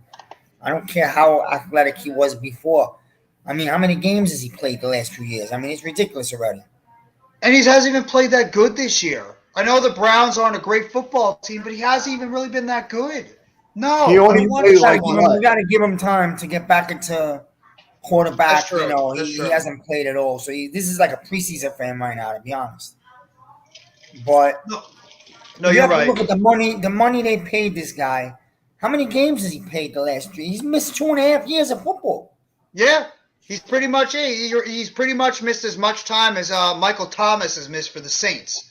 He hasn't played really any football, and I mean, just the funny thing is, everybody's expecting him to just go right back out there and be the same Deshaun Watson he was a couple of years ago. It's not going to happen. When you don't play football for a year and a half, you're not all of a sudden going to click. It's like the light bulb is going to pop on. You're going to play great football immediately. It's going to take some time for you to get back into NFL shape and get back into like that NFL game mindset, including learning the offense, which you have really not been around for the most part for weeks. You know, learning how to like where your receivers are on and off the field, etc. No, the Cowboys. Well, I don't believe in the Cowboys at all. Yeah, he was limping last night. He got banged up. He had a hyperextension to his knee. And even Parsons got banged up a little bit too. Yeah, he was playing with the club on his hand, right? Yeah, he had a club on his hand. I think he got banged up, like maybe his ankle or his leg. He got hurt. Yeah, you see, man, this guy Parsons is such an old school savage. He plays with a club on his hand. And let me tell you, he affected that game big time. Oh, he was in the backfield all game long. He's a beast. I mean, Michael Parsons is one of those game-changing players that I'm obviously no one's ever going to be LT. Don't ever anybody put anybody in Lawrence Taylor's spectrum. Nobody's ever going to be as what LT did. But either way, Parsons is just that different type of player that just goes out there and he changes football games just showing up. Even one play, he came out on the field late and he still immediately got into the huddle or got into the snap and just went right and made the play on the running back when he tried to run the football up the field. That guy is a game-changing special football player out there. What is this? Yeah, I don't think so. I don't think Brady's not going to the Raiders. Trust me. No. And if he even comes back to play one more year, I don't even know if he is, it's not going to be the Raiders. I think he is, Miz. I don't think he wants to go out the way he did. I think he wants to come back and he wants to show, the NFL that he's still got it. He doesn't want to go out a loser, especially the way the Bucs have played this year. He wants to go out on a high note. He's not. It's a prideful thing with him. He's going to be like, I'm not going to go out on this sour of a note. I'll come back next year, whether it's with the Bucs or whomever, and he's going to try to give it a go at least one or two more times. So we'll wait and see what's going to happen. I think the Bucs are broken. They have so many free agents. They don't have the money to keep. I think if he would go back 1 year, finish his career in New England, maybe, or I'm hearing the Miami Dolphins because he's right here in Florida already. Miami has really good, unbelievable receivers for him. Yeah. And with Tua, things are unstable with his concussions now. It's becoming a problem. Would you be surprised if Tua has to call his career early because he's had three concussions this year? Yeah, the doctors are telling him to. So, I mean, what if you're Mike McDaniel? What are you doing? How do you not know that your quarterback has suffered a concussion during that game unless they had no idea? Jeff, they know. That's the second time they did that this year. They know. What they're doing, there should be an investigation into the Dolphins for what they're doing. Absolutely. They're doing shit that NFL did back in the 80s. Like, ignore it. You could go out and play with it. Make believe you didn't know about it. So twice this year, you're going to make believe you didn't know he had a concussion? Twice? Yeah, it's very suspicious about this, how they all of a sudden didn't know about him suffering concussion, let him play the rest of that game, and then it comes out a couple of days later. Oh, by the way, Tua had another concussion in the game. He's not going to play this weekend. There's something going on with that organization that nobody's really telling the NFL about. They have to go into deep detail. I agree with that because you put a kid's career in jeopardy and maybe his livelihood, putting him out there and allowing him to suffer not one but two concussions where you didn't have the balls to go out there and say it to the media and say, by the way, this kid had a concussion. He should not be on the football field. Instead, you kept him out there and risked him really endangering himself a whole of a lot more. It's a joke what the Dolphins did, and they should have an investigation. Alex wants to come on. There should be a full-blown investigation. This Dolphins organization is very shady. Here you go, Alex, halftime, Further AM. Any of you guys want to pop onto the live stream, you guys can. This is the same organization, Jeff. This is the same organization that coach before the season, Flores, said that the owner wanted him to blow games, remember? For a draft pick. Yeah, I remember that. And I don't know how that owner is still the owner of the team. Ross, I believe. I don't know if he is or if he's part owner. I don't know what's going on. I think he's the majority owner, but this was talk that he was supposed to be potentially removed because of the fact that of the whole, him wanting his team to lose, betting on his team to lose. And if that's the case, how is this guy still owner of the football team? Get him out of there if that's the case. You're telling your head coach to tank football games? You don't want that in the NFL. That's one of the biggest problems. One of the biggest problems with the NBA and why they had to go to a draft lottery because of the fact you had teams specifically going out there tanking their seasons because they want to try to get a higher draft pick. If you have NFL teams, and I don't think no matter what happens, there's going to be any type of NFL lottery. There's not going to happen. There's no way the Players Association and the NFL are going to go for that. But either way, that's just an absolute joke to how that owner is still part of the organization. The Dolphins really need to be thoroughly investigated for some of the shady business that's been going on with that organization this whole entire year.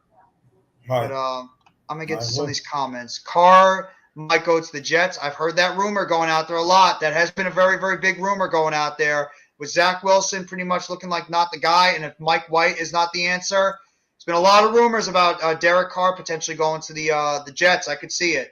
What if we drafted Garrett Wilson instead of Evan Neal? All right, who's playing right tackle then? That's the thing. You want Matt Parrott out there? Do you want to bring back Nate Solder? I like Tyree Phillips. I think he's a decent player. And Evan Neal. Evan Neal's not been healthy. He's not been good. He's been up and down this year, but he's also coming back from 2 injuries. He's a rookie. He hasn't been healthy. If you watch him, Bob Papa said it this morning. Bob Papa's in the building. He said Neal's not healthy. No. He's you could see that he's nursing an injury when he's playing, so he can't lean to one side, and it's definitely affected his game. But I'm not gonna go back and say, "Oh, we should have drafted this guy." Whatever. Yo, Evan Neal is a beast, and he's gonna have a good career, man. Just relax, man. People were saying the same thing about Thomas his rookie year, and look how he turned out. Yeah, he should be a Take it Pro Bowl easy. this year, which is a joke. But Alex, what's going on, bro? Thank What's you for up? hopping on. And I heard you're going to be at the game this. You're going to be at the game this Sunday with the NYG 22. Yeah, don't let us disturb you from eating your lunch there, Yeah, Alex. so You know what I mean? go ahead, go ahead. Go Enjoy ahead, your have a lunch. sandwich online. You want some milk? You want some milk and juice Yeah, or can something I like get that? I got some green tea right here. There you go. See. Yeah, so like behind the plans was I originally bought these tickets in like October because my buddy who I do a podcast with was coming over from Scotland. He's like, why don't we go to the New Year's Colts game? And I said, why not? Whatever. And we had no, I would say look into the future, crystal ball saying, okay, this is going to be a game where the Giants maybe even clinch the playoffs. So now it's that. I was in Adam's chat a few days ago, and Unpopular said, yeah, I'll be at the game. So I texted him. I said, this is where I'll be. This is where I'll be tailgating, and we're going to link up and all that. Yeah, I spoke to Adam. I told him last week I was going to try to come up if he wants to go, but I can't make it. It didn't happen this time, but there'll be a next time. Of course. I was going to make Adam come out so I could listen to him complain about Jones and the punter all game long. Well, the punter should be complained about because the punter fucking blows. I'm getting tired of Jamie Gillen too. The dude can't even punt the football correctly.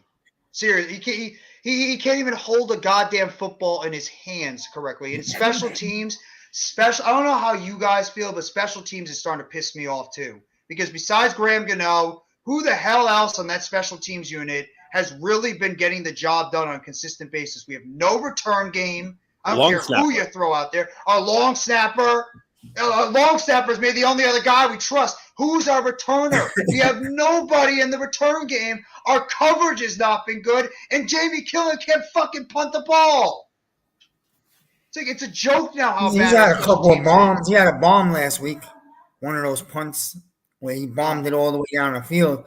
I don't know about how his hang punted the time ball or down the direction is, field. but He can't directionally kick, Miz. He sucks at directionally kick the football. He either kicks it out of bounds, like at the 30-yard line or the 40-yard line on their side of the field, or at the same time, he friggin' punts it right to the players, gives like a little scoop kick, or he can't even handle the damn kick. I'm getting tired of Jamie Gillen. Do you think the Niners can go to the Super Bowl? Yes, I do. If it wasn't for the Eagles, I think the Niners and the Eagles are probably the favorites right now to go to the Super Bowl. And I like that Niners team. It's just a question of, is Brock Purdy going to turn back into a pumpkin? Little Cinderella story right there. Niners going to the Super Bowl. Fuck the Eagles. Well, we all know how you feel, Almighty. Brightwell sucks. He's not a special teamer. He's a solid running back. I don't want him out there returning kicks from when he's returning kicks in the end zone back to the football field. Down it in the damn end zone, Brightwell. Stop coming out of the end zone to return kicks. Don't do that. I hate it when he does that. I hate it when Gary Brightwell always comes out of the end zone trying to return a kick. It's stupid. Special teams had a good game last week. Yeah, they also had a blocked kick. Yeah. Surprised that didn't morally blow the game for us. Yeah, I thought it really was. I thought that was one of the things that would have blown the game, including Richie James not knowing how to catch the football over the middle of the field, Daniel Bellinger fumbling it. 2 times we should have had interceptions. And how many times, Alex and Miz in the chat, we couldn't get off the field on 3rd down and long? We had Justin Jefferson skating over the middle of the field. And if Adoree Jackson is playing, can we please get Darnay Holmes out of the slot? He's doubtful, so I'm going to say no. Yeah, I don't think either of them is playing.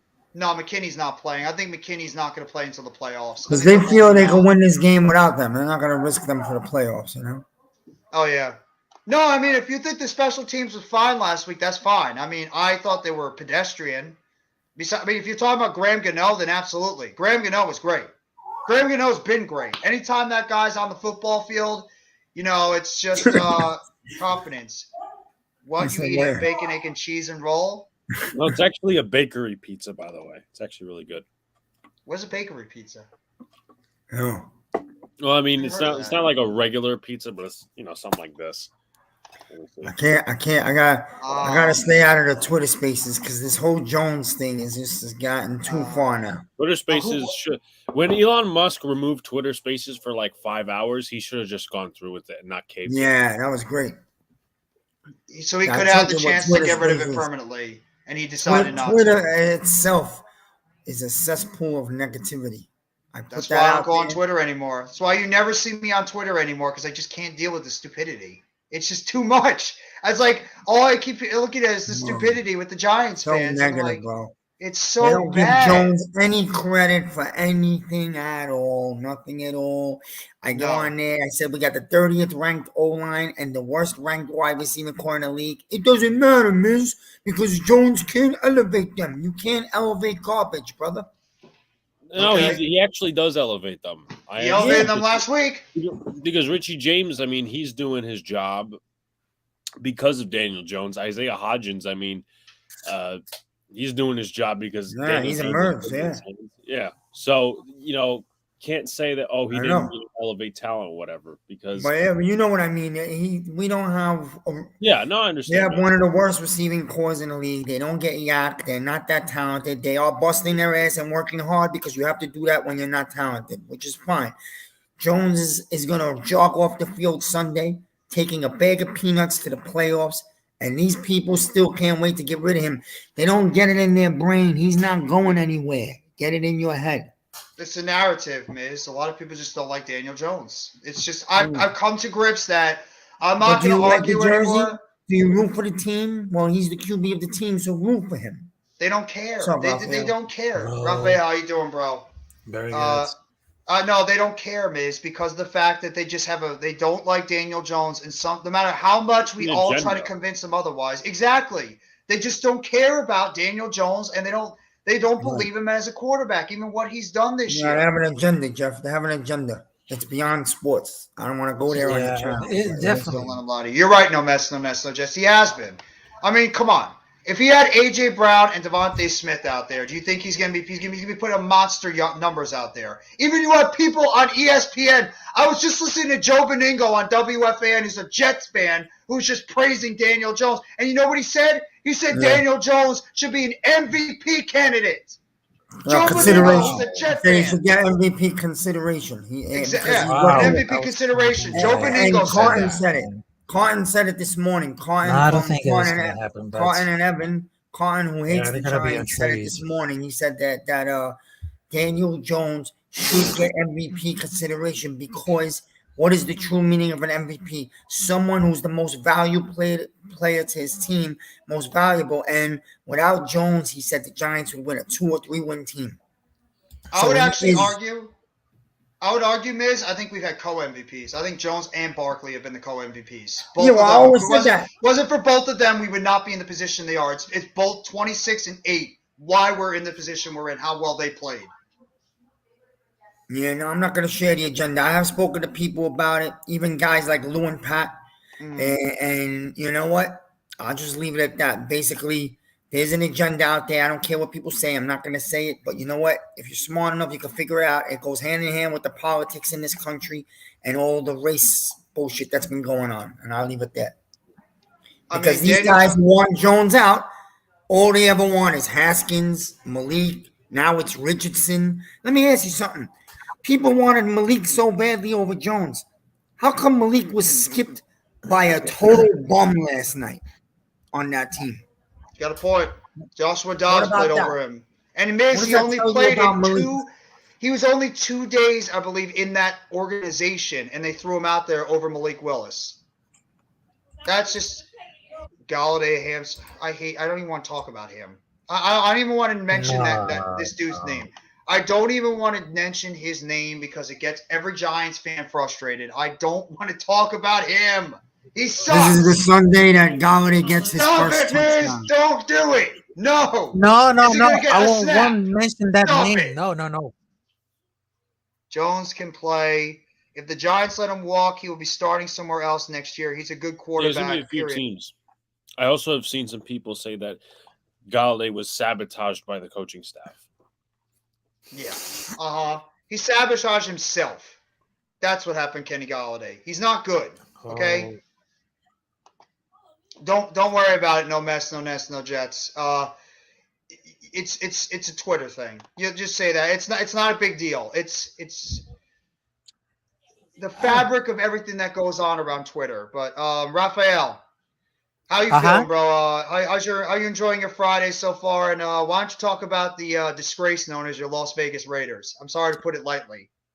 Oh, yes, because I gotta tell you, some people just roasted at me, but I'm okay with that because right now, Derek Carr is no longer like a quarterback because it Fuck happened you. 9 years and it's still not the same. Because what would happen with a quarterback had 9 years at Las Vegas Raiders without a playoff win and then it got an extension? It's just like make no sense. And No, then I was just telling you for everybody else because I just knowledge between Derek Carr and John Gruden, they had a perfect connection. Now Derek Carr and Josh McDaniels, it's just like putting soft like because I what I imagine about Josh McDaniels is the worst decision they had the Las Vegas Raiders. It's the worst at all because oh, he he deserved to sucks. go. Yeah, he deserved to go to McDonald's to flipping burgers with his friend Brady, but You're not wrong. You're not wrong about that one.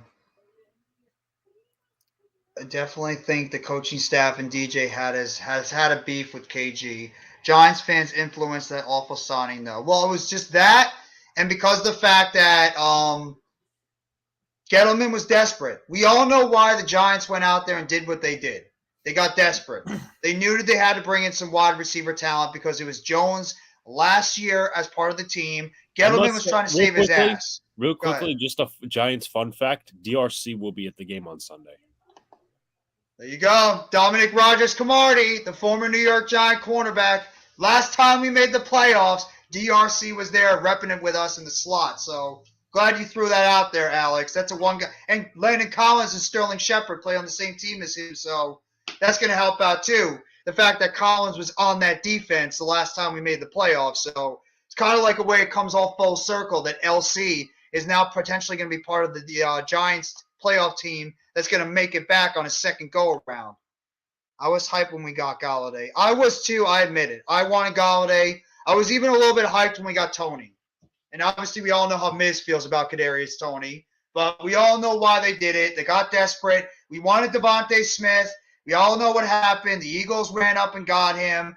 They took him away from us. Well, yeah, I mean, if Shepard was healthy, he'd be a monster addition for this offense. He'd be our number one right now. But he got hurt like always. That's what Sterling Shepard does. As much as we love him, he always gets hurt. But Gettleman got desperate, signed Galladay, brought in Tony, want to get more weapons out there, and we all know what happened. Galladay and Tony are probably going to end their Giants career scoring as many touchdowns as everybody on this panel and in the damn comment section. Zero. That's yeah, they what they probably did. got a trade soon. No, they can't trade They better Galladay. get His a trade contract soon is too for a much. worse They're going to let him player. go. They're going to trade Galladay in the offseason.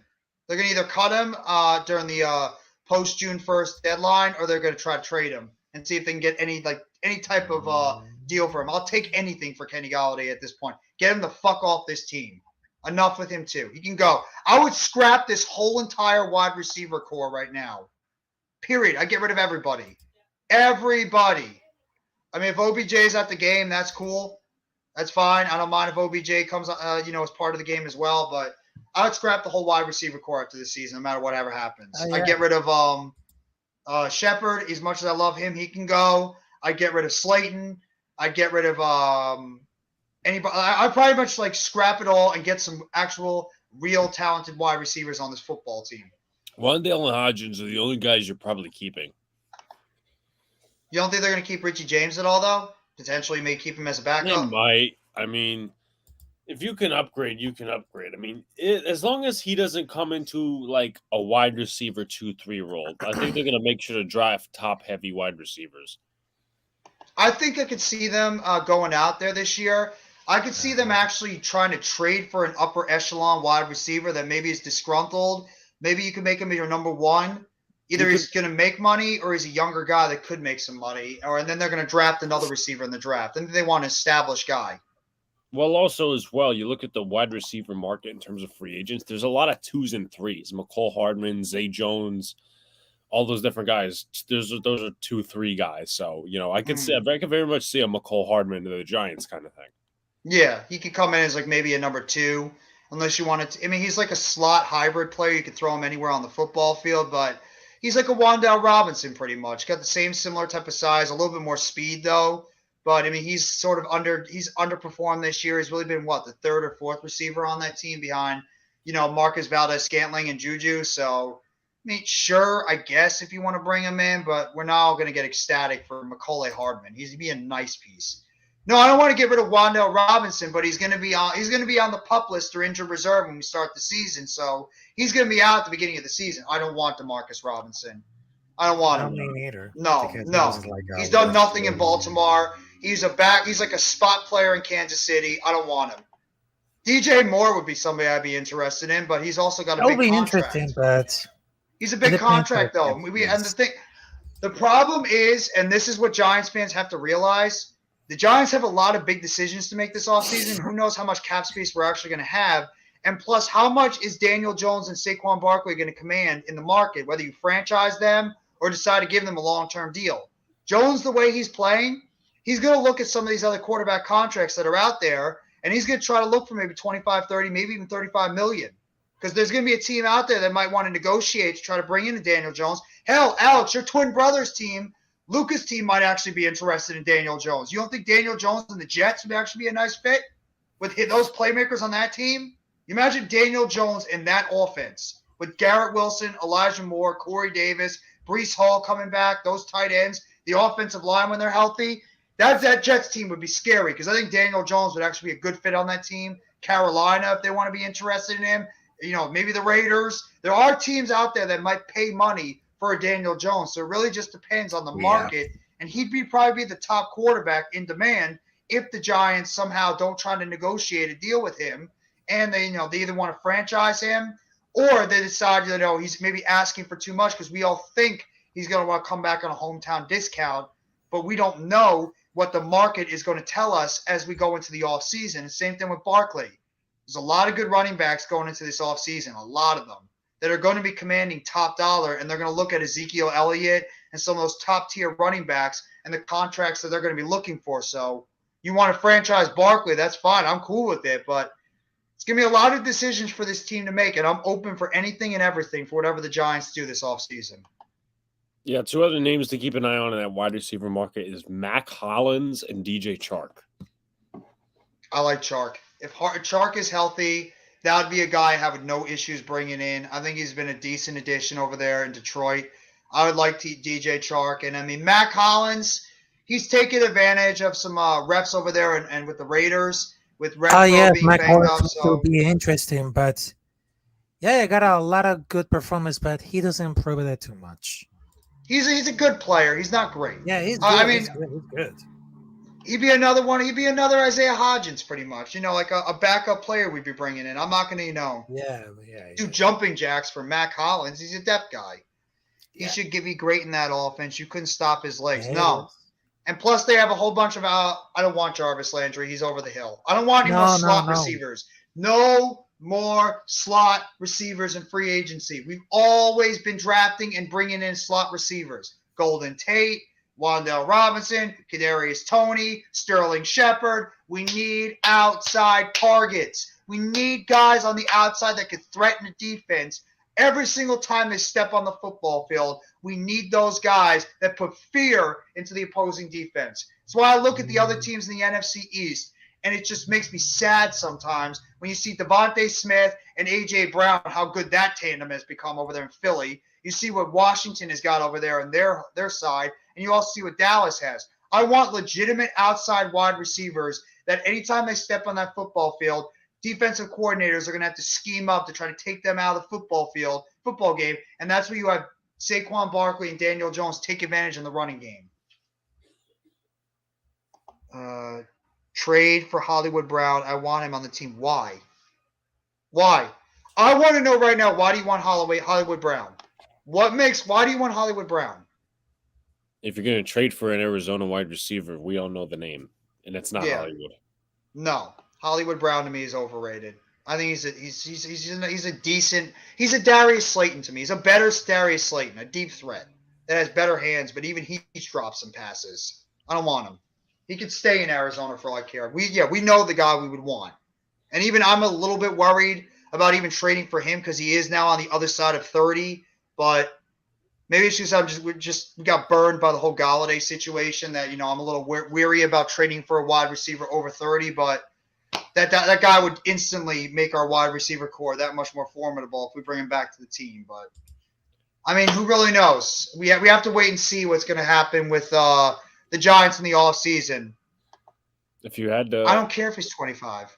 yeah, doesn't No, it's really not mean gonna it's happen. good. No. Yeah, I mean, if you're if it's me and I'm going through free agency and I'm kind of going the route we went last year, I'm picking Tremaine Edmonds over any of these wide receivers because we need Me too. linebackers like really badly, and he's from Buffalo, so hopefully Wink Martindale can fit him in the system.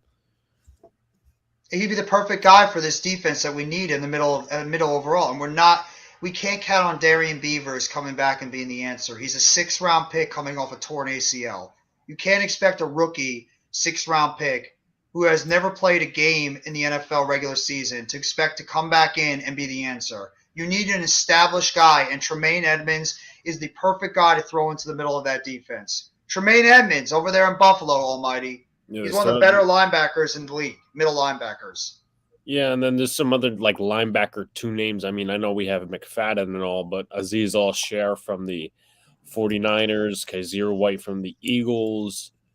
That's pretty much it. I mean, Chris Board was a former Raven. He's now with Detroit. He's going to be a free agent half this year. So, I mean, obviously, we'll see how they enter this process, but it's going to be, I think it's going to be wide receiver within the first 2-3 rounds. They got to go O-line too. No more stopgaps in free agency. I think we need an interior offensive line. I agree. Our interior offensive line is a disaster. Though I do like Bredesen. I would give Bredesen an opportunity at the left guard position. An opportunity as well because you don't need to waste. If you know he's like, I know to me they're playing favorites right now with that position, and I'm like, I'm even keeled on it because first of all I know Feliciano's not good, but if you're playing Feliciano, in my opinion, does it just now? I know obviously people will take individual stuff, but does the line look better with Feliciano at center and Bredesen left guard rather than Gates at left guard and Feliciano at center? Because I think that's what they started out with this season, and there's chemistry there. Now, obviously, if you had to put me in a situation where I'm the offensive line coach, coordinator, coach, whatever, I'd probably say, look, I'm just going to get Feliciano in the lineup, stop picking favorites, put Gates at center and Bredesen left guard. They're both young. Gates has made tremendous strides from his injury, so don't waste resources on depth that we could already use. I mean, Lemieux's depth, but he also is injured depth. Parrott, I mean, he hasn't been used in weeks. So, I mean, once again, it's going to be really interesting to see what they do this offseason. I still think there's a possibility they could go into the draft and draft multiple interior offensive linemen because I don't know if you heard about what the Zudu injury. I mean, they're saying it's not career ending, but it sounds like a pretty serious neck injury that he suffered. So, I mean, is he even a 100% guarantee to come back in next year to be fully healthy with a neck injury? And you got McKeithen, who's coming off a torn ACL. That's your 2 interior offensive linemen you drafted in this past draft. Torn ACLs off the 2022 draft class. Davison, McKeithen, Beavers, and Robinson. Yeah. Our whole entire – I don't think we've had – besides McFadden, our entire draft class has been injured. They've missed at least multiple games this year. Thibodeau missing a bunch of them. You had Neal missing that stretch. Robinson's been pretty much out of the lineup the entire season. Belton, he got injured at the beginning of the season. He's pretty much been a ghost in the second half of the season. I mean, Davidson got hurt early on. Beavers in preseason. Azudu's been injured on and off, and same thing with McKeithen. Yeah, our draft class I would pretty much say is incomplete. I would pretty much classify our draft class this year as incomplete. It's been a very, very, very pedestrian draft class for the Giants this year, but it's not even their fault. It's really been injuries, and it's really impacted a lot of these guys. Thibodeau, though, is starting to round into form, but otherwise the rest of the draft class has been, mid. But Neal is clearly not right either, and Belton, I don't know what they're doing with Belton. I have no idea. I've been asking that for weeks. Nobody's answering my question. How is I don't he know. worse? Because I mean, obviously, particularly, there was one play where he like missed an assignment on what was it? It was against the he missed multiple assignments against the Texans besides getting the pick. But there was that one big run up the middle, and he had an interception that game, which I thought would be a good token to take into the next few weeks. But nobody's answered me on that. And Belton could be in the box good, but they would prefer Jalen Smith. Yeah, I don't get why they're not using Belton at all. Maybe they just don't believe. Maybe they think that Jason Pinnock is a better fit right now for the New York Giants defense. They trust a veteran out there rather than trust the rookie. And I mean, you can't take out Julian Love. He's been the central figure of that entire secondary right now with McKinney being out. So I do like Collins going in there at the middle. So, I mean, I thought that was a very smart decision. Collins has actually done a very good job in the middle of that defense overall. Jalen Smith's been solid, but yeah, I still don't understand why they're not playing Belton even a little bit. Why are you playoffs? Oh, there you go. Yeah, there you go. Pop that champagne, man. Oh, Pop that champagne. no way. Let's a little friendly with that bottle, Miz. There he is. Hey, Adam. What we got here, Adam? Get in here and get yourself a job, baby. Playoffs. Adam, get your ass on the panel, bro. Get your ass on here, okay? Oh, my God. You have to get on here. I wish Mac was around, too, but I believe he's working. But, Sunday at 4:15, Alex is going to be in the middle of hell. and NYG, too, and Unpopular Opinion Sports, both of them. NYG, oh, my God. Well, I'm sure there's other people. Oh, yeah, Entertainer's supposed to be there. All those guys. Entertainer, Bad Dog. I'm sure Bobby and Justin are going to be there. All those Giants fans are probably going to. Maybe Authentic comes up. I'm sure every single one of them are probably going to be at that game over there. It's going to be a party. There's a short few. I know Tana is going. Justin is a season ticket holder, so he goes every week. There's a few other guys. As I said, I'm Popular Opinion Sports as well. I'm us. They should. It's going to be a celebration on Sunday, and I can't wait. We are all been starving to get to the tickets, goddamn why playoffs. not? I mean, well, there's still some tickets available, I'm sure. You can always get a ticket if you want one. yeah. I figured it'd be And they're not really high, I heard. They're mid. They're mid if you're talking about a Giants home game. Yeah, like I got mine for 100. I got mine for What's 100. up, Mr. Costas? Uh-oh. Hello, people. Oh, shit. Here it goes, Adam. How you doing, Adam? I'm doing all right. How are you fellas doing this fine evening? Doing well. Miz is already popping the champagne.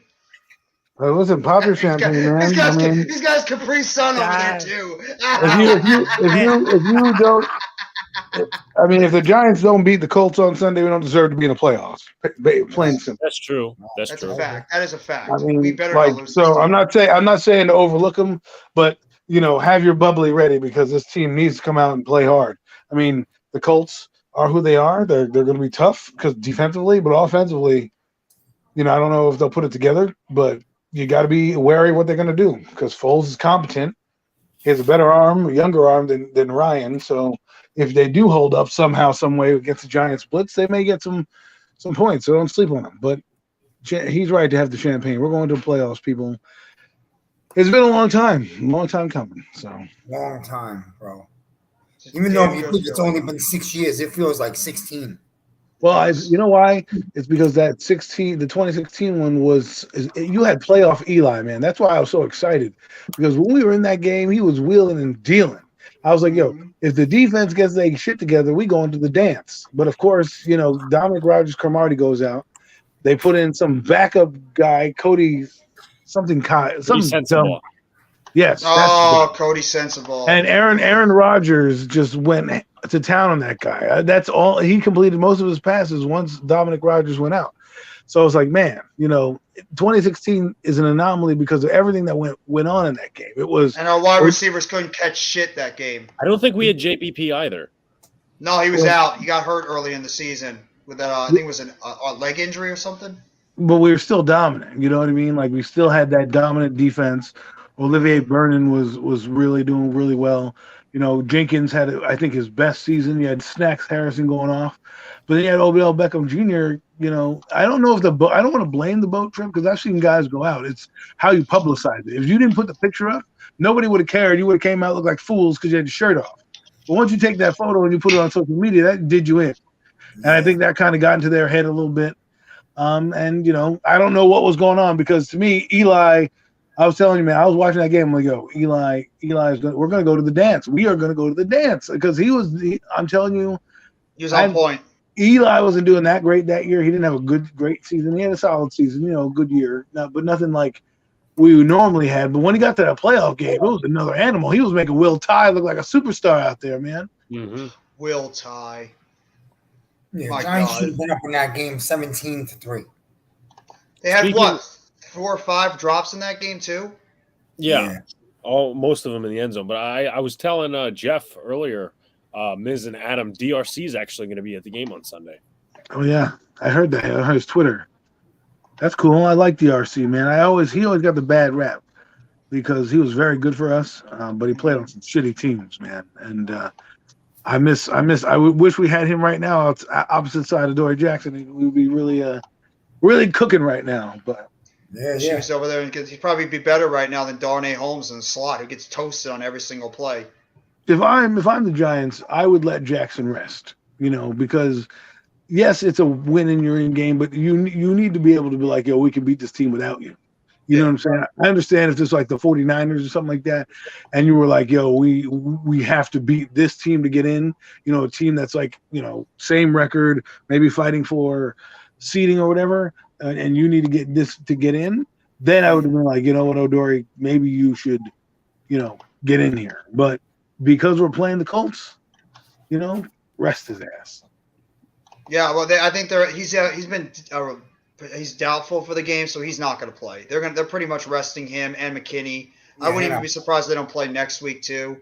No, just rest him up. You don't need him right now. Well, we should be able to take care of the Colts and then get them ready for the playoffs. And if the playoffs stay chalk like they are, which I do believe they are, we're going to be going to San Francisco because I don't think Minnesota is going to lose to Green Bay. Even though they're in Green Bay, I think Minnesota is going to win one more game where the last game is irrelevant to them. Mm-hmm. And then, so it means let's just say we go to the 49ers. I'd rather have those guys there for that offense to try to, control Brock Purdy than thrust him in here against the meaningless game against the Eagles where, we're not going to want to need him. You know what I'm saying? Need him in the playoffs if we deem to make a run, because I think the 49ers offensively is where you'd have to attack them. Defensively, you're not going to win the battle. I don't care who's out there. They've stifled better offenses than us. So that's the weak point of the 49ers. The Minnesota Vikings are interesting because you play them a second time. They're going to have familiarity with you, and as will us. But they're going to do different things, I think, in terms of opening it up where we're not going to be able to cover them. So that's where you would want Jackson in that game as well because you're going to have to cover that huge receiving core. And for them, their defense is the weakness on their side, right? 49ers, their defense is their strength.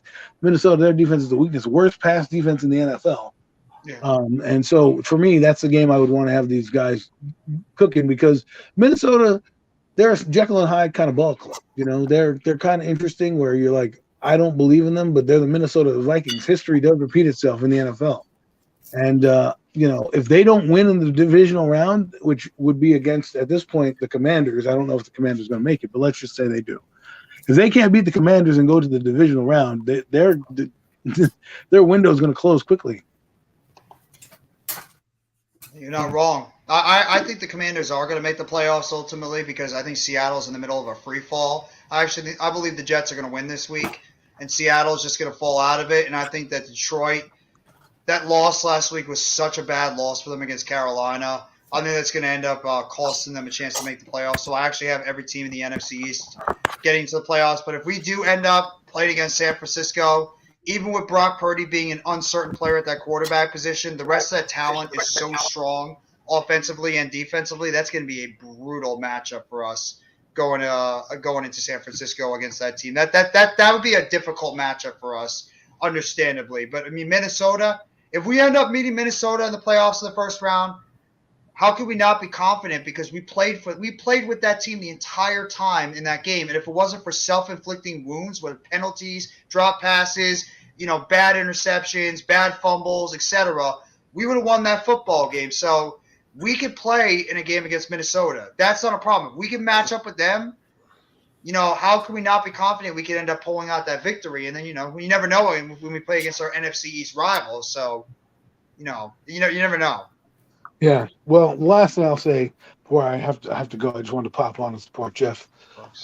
Is that this Colts Thank you, game? I Adam. want to see. I don't want to see conservative offense. It's too late for that. You unveiled the bag last week, and you threw the ball all over the yard. Now you need to do the same thing. No excuses anymore.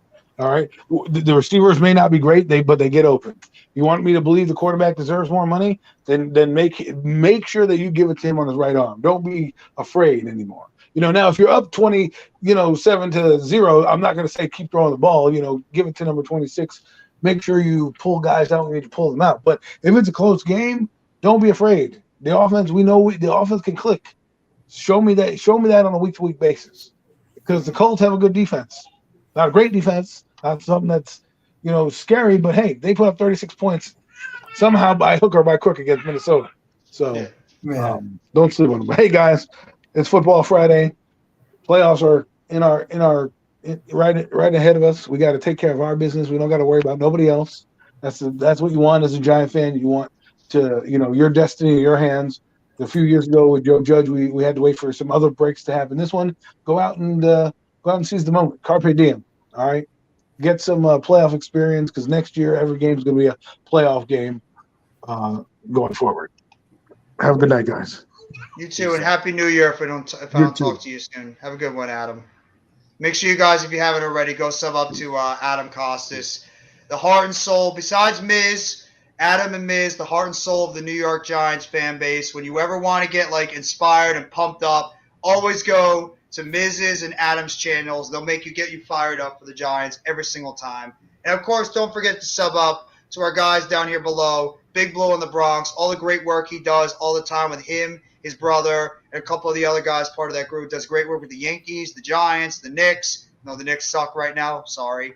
But just saying they suck right now. But make sure you go sub to his channel. He knows the deal. Wait, I want to ask you real quickly, Alex. I know I talked with Miz a little bit before. Were you at all blinded by that winning streak they had? And it's just like they got crashed right back down to reality.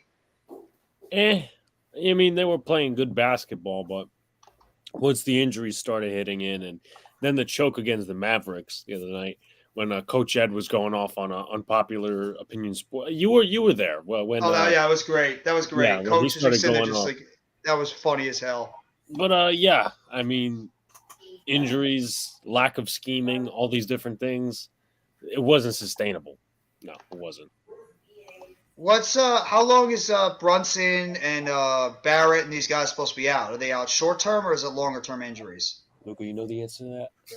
Blow it all up. You want to blow it up, Almighty? Who's that over there? That's his brother. Yeah. How's your brother feel about the Jets? Does he think they're going to get in? Luca, get your ass on the screen and talk about the Jets. Get him over Luca, get on the screen. Get on the screen, and Miz said so. Yeah. Talk about the Jets, bro. Unless he's sick. He's not sick. He'll be sitting here in 5 minutes, maybe. But. How's Buko feeling about the Jets too? Buko also. I just texted him. I said, "Why don't you come on?" He says, "I don't talk about the Jets." I said, "Why not? You were talking a lot of shit when you drafted Wilson." Yeah. How that work out so far? How's the great Zach Wilson looking so far for the New York Jets? What a shit pick that looks like right now. My problem with the Jets is this. I said it years ago. I will say it again. I've never changed my mind. That organization does not understand stability. They give up too easy. They jump off the quarterbacks too fast. Maybe I'm blind. Maybe Wilson is garbage, but I feel like nobody's helped him. He's had no quarterback coach. He did have one. The guy passed away early, right? Before he started. Yeah. And I think that was big. Yeah. I don't remember his name, but he passed away. I think it was this year. And it just probably it was last August, not this August, last August. So he lost out on his, they don't have a one-on-one guy for him. I'm sorry. Flacco's not that guy to help him out. They don't have a guy grooming him. And now forget about it. With the fans booing him, and that's another thing, man. I'm going to say it again. As a head coach You can never allow your players to run around with T-shirts and mock your quarterback. I don't care if he's cocky and he stinks. You can't allow players on the team to abuse him. You can't allow wide receivers to run down the field and throw their arms up and show him up on every play. You destroy a kid's confidence. Yo, as a head coach, you grab that receiver by the neck in the locker and you say, you ever fucking do that again, I'll smack the shit out of you and you'll be cut tonight.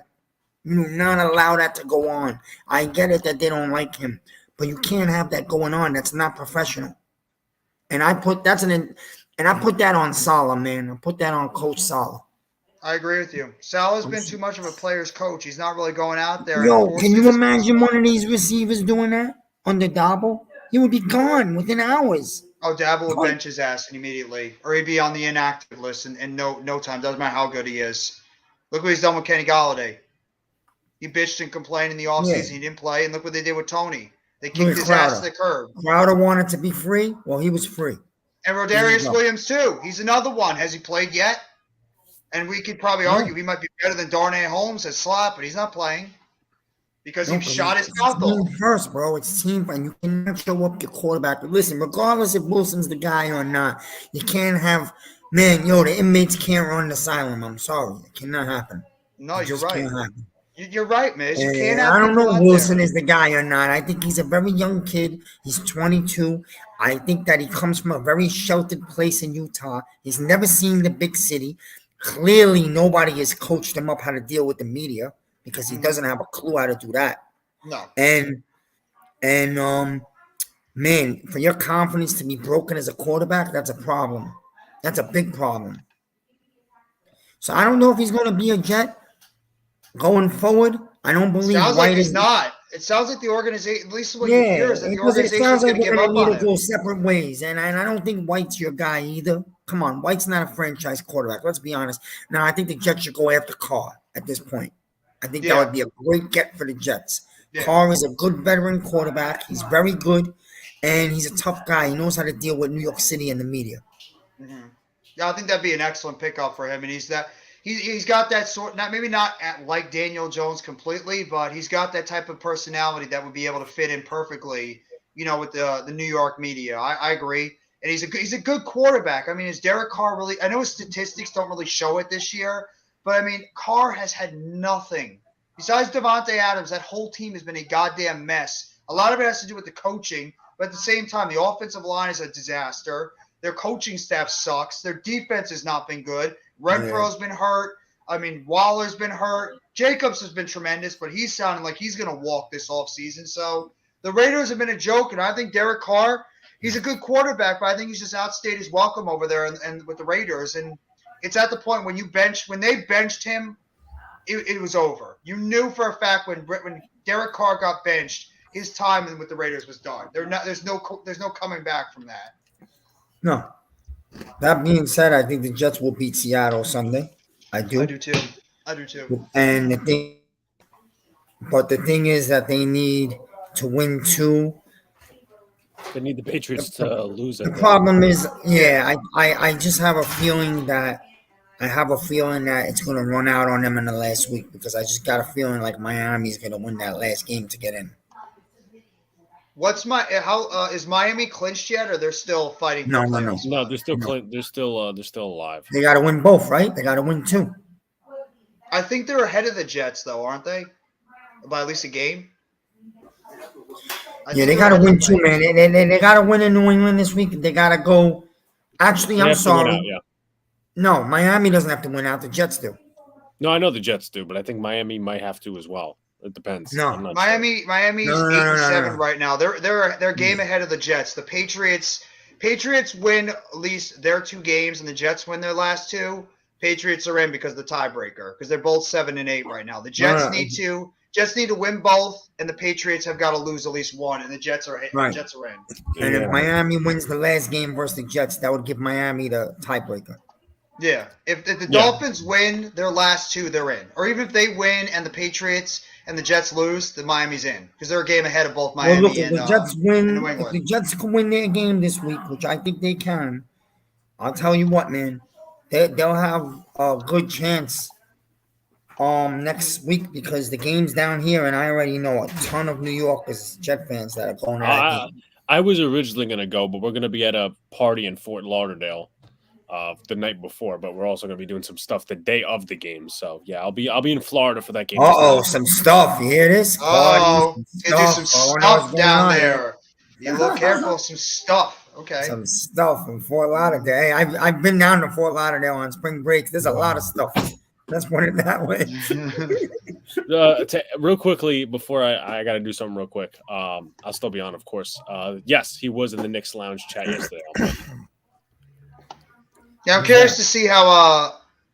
His brother Luca. I'm just curious to hear how the Jets fans feel about it. The Jets have the talent. Garrett Wilson. We all wish we could have a receiver as good as Garrett Wilson. This kid I thought was going to be the best receiver coming out of the draft, and he's not disappointed. I don't like the fact that, like you said, Miz, he's putting his hands up and showing up the quarterback. Same thing with Elijah Moore. He's talented too. You can't do that to your quarterback, but Garrett Wilson is a talented as fuck wide receiver. So is Elijah Moore. Corey Davis is good, but he's just been banged up a lot. They have good tight ends with Conklin and Uzama. Their offensive line has not been great. They lost to Elijah Vera Tucker. That was a big blow for them. The tackle position has not been good at all between Fant and Brown. The interior of the offensive line has not held up very well. So the Jets' offensive line has not been great, but their secondary is excellent. DJ Reed has been a phenomenal pickup for them on one side. And then, you're talking about easily the defensive player of the year, not even a debate. Sauce Gardner, defensive rookie of the year. I would even argue it could be a defensive player of the year the way how good he's played. Sauce has been an elite cornerback coming into this year in his rookie year, which is scary to even talk about. Jermaine Johnson has played well. The linebacker core is not bad. So Quinnen Williams, how well he's played on the defensive line. Carl Lawson coming back from injury. Jermaine Johnson has played well in his spot duty. Mosley has been solid. Quincy Williams, Quinnen's little brother, he's played well. Quan Alexander, that whole Jets defense has been excellent. Even though they've been giving up some big plays towards the end of the game, if the quarterback just doesn't self-destruct, the Jets are good enough to make the playoffs. Well, the problem is that they have a talented team, but the problem is they're back to the same place that they always seem to come back to. They don't have a real one quarterback. They just don't. It's all up in the air right now. It's confusion. But Ralph, how you feel about the Raiders right now? Well, it's your team. That's why I bring it up. I will say there had to go to change a lot because we had 2 games left, and there's gonna be 2 straight L's between San Francisco Niners and Kansas City Chiefs. Oh, you're right fucked. Now they had Jerry Statham, which is for the first time. Oh, you're so fucked. I'm sorry. You're fucked, ref. That's brutal, man. I'm sorry. Go ahead. Me and brutal, but we were gonna start roasting at me, but never mind. But I'll keep it flow. But I was saying that year for the Raiders got a lot of intensity. But I will say this: Devontae Adams is not gonna stay for a while. You think he's one and done? Yeah. Yeah, because that connection between Derek Carr and Devontae Adams feel like the part of this connection. But I just saw Devontae Adams at the last presser. He was really disappointed. He's gonna be part of the history, but I don't think it's very enough. You know what it kind of reminds me of? Kind of reminds me when Randy Moss went to the Raiders years ago. When he was really good with the Vikings, then he went that one year with the Raiders and it was an absolute disaster. And it looked like his career was on the way down. And then he ended up going to the New England Patriots, and we saw what happened there. Him and Brady and Wes Welker and that offense put up the disgusting offense that they had. Where Moss had, over 20 touchdowns that year. Wes Welker had over 100 catches, and that was like one of the greatest offenses ever in 2007. We all know how it ended. Thank you very much. But just saying, it's that you wonder if Devontae Adams he's just going to have that year. And he actually was good. Adams had a phenomenal year with the Raiders. It's just that team is such a train wreck right now that they. What does he make, Jeff? What does he make? Because I don't think the Giants are going to go after him. But what does he make? No, we're not. We can't go after him. His salary is tremendous. He just signed a huge deal, with the Raiders. He makes he's got 140 million right now. He signed a 5-year, 140 million dollar contract with the Raiders, which including 19,250,000 signing Yes. bonus and 65,670,000 guaranteed an Yeah, annual no. an annual No, thank salary. you. No, we can't. It's too Yeah, much. they Bro, can't. we're not reconstruction is it? We're not reconstruction nothing. We're not going back into that crap again. No, We're gonna draft us some good, talented young receivers the way a young team does. Oh, I see what you two are trying to do. You're trying to pull off that twin magic shit. I see what you're trying to Not do. really. I heard you guys wanted me on, so I'm curious to just And hear. the worst part of Definitely that, in the house. over to do games, is the size of a lot of money because imagine this: the Raiders got a lot of expensive tickets during the season, and I'm not gonna pay for $500 for a one seat that goes up to the Allegiant Stadium. It's not gonna impossible. They need to lower a little bit more because how the hell is gonna happen? Like a lot of expensive tickets. Why would Tyreek Hill leave the Dolphins? I don't Not see even it. the Dolphins. No, I don't think that Tyreek Hill is not gonna leave. No, Yeah, ain't even but Dolphins. I And the want to hear Raiders Luke. never should have left it out. Yeah, Lucas, sorry, go ahead. And the Look, Raiders talk never about the Jets, bro. Talk about how never you're should have feeling went with to the Vegas. Jets. That's all I wanted to say. No, Um, talk about your Jets, bro. Just unload what you hate, like everything, how you're feeling going into this game. Just let them have it. 2 must-win games coming up in a row. Seahawks tomorrow. I'm sorry, Sunday. Dolphins next Sunday as well. Obviously for the Jets, it's winning. It's two. You got to win 2 straight, and you got to have the New England Patriots lose one, which I think they can do. But I think it's going to fall on the back of Mike White and the defense. The defense, I thought the first couple of weeks played with a lot of heart and passion, but I think they've gotten eaten up in the run game the last couple of weeks, especially against Jacksonville. So everybody needs to gain that fire back because it's time to play up. What's been the real issue with the run defense? Has it been the defensive line not filling in the gaps? Has it been the linebacking core that's not coming up and losing contain in the middle and then bouncing to the outside? And what happened to Michael Carter? Not the cornerback, but the running back. He's been awful this year. Yeah, we don't. Us Jeff fans don't think he's healthy, and the lack of run blocking hasn't helped either. Because when Zach was in at quarterback, you saw like my brother was telling me, the Lions did this to the Giants as well. They would load the box and then make Zach throw it. You can't run the football. We couldn't run the football with Zach in a quarterback, even with a bad or good offensive line. So the offensive line hasn't played well the last few weeks, but is James Robinson playing? The answer is no. They bench him weekly. I like that Zonovan Knight kid, though. He's come out of nowhere, and he's actually played really well for you guys. But yeah, he's shown some flashes. He's good. I will say probably the biggest loss for you guys was the Brees Hall one was brutal, but I think that Elijah Vera Tucker injury really killed your offensive line. He seemed to complete that offensive line because you could throw him anywhere at guard, at tackle. He played all 4 positions besides center: left tackle, right guard, left guard. To start his career, obviously he was drafted last year. He started left guard last year next to George Fant. Then he was put at right guard this year, played right tackle, played left tackle as well, but he's like an all-pro. The Jets do miss him, but it's next man up mentality. We put Nate Herbig at the right guard position.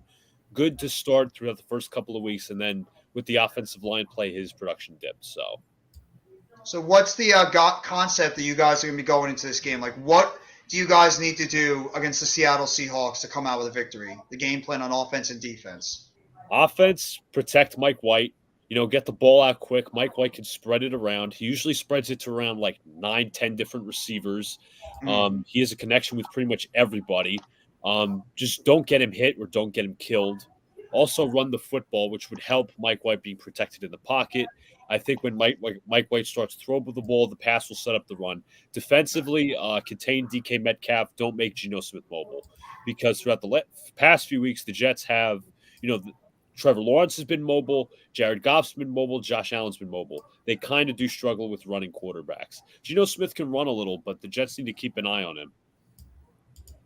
Yeah, I mean, Geno Smith has got that a very underrated ability to scramble out in and out of the pocket. So you got to watch. That's where your outside linebackers like Carl Lawson, if Jermaine Johnson plays what's the one with the three names? Pierre Lewis, I think his name is. John Franklin Myers. John Franklin Myers. That's another one that's got to be able to have contain on the outside, and then Quentin Williams has got to dominate in the interior of that defensive line. I mean, the Seattle Seahawks are very pedestrian on their offensive line. Quentin Williams has got to go in there, and he's got to dominate the interior of that Seattle Seahawks offensive line. I believe Lawson will be able to get a good pass rush on the outside. And then, I mean, if I'm a Jets fan, I would have no ill will. I would not be worried about Metcalf because I think that both DJ Reed or Sauce Gardner, I would have Sauce Gardner locked up on Metcalf wherever he goes. If you really feel a little bit worried, which you shouldn't, because I think the dude has been not only the defensive rookie of the year, I think he's been also a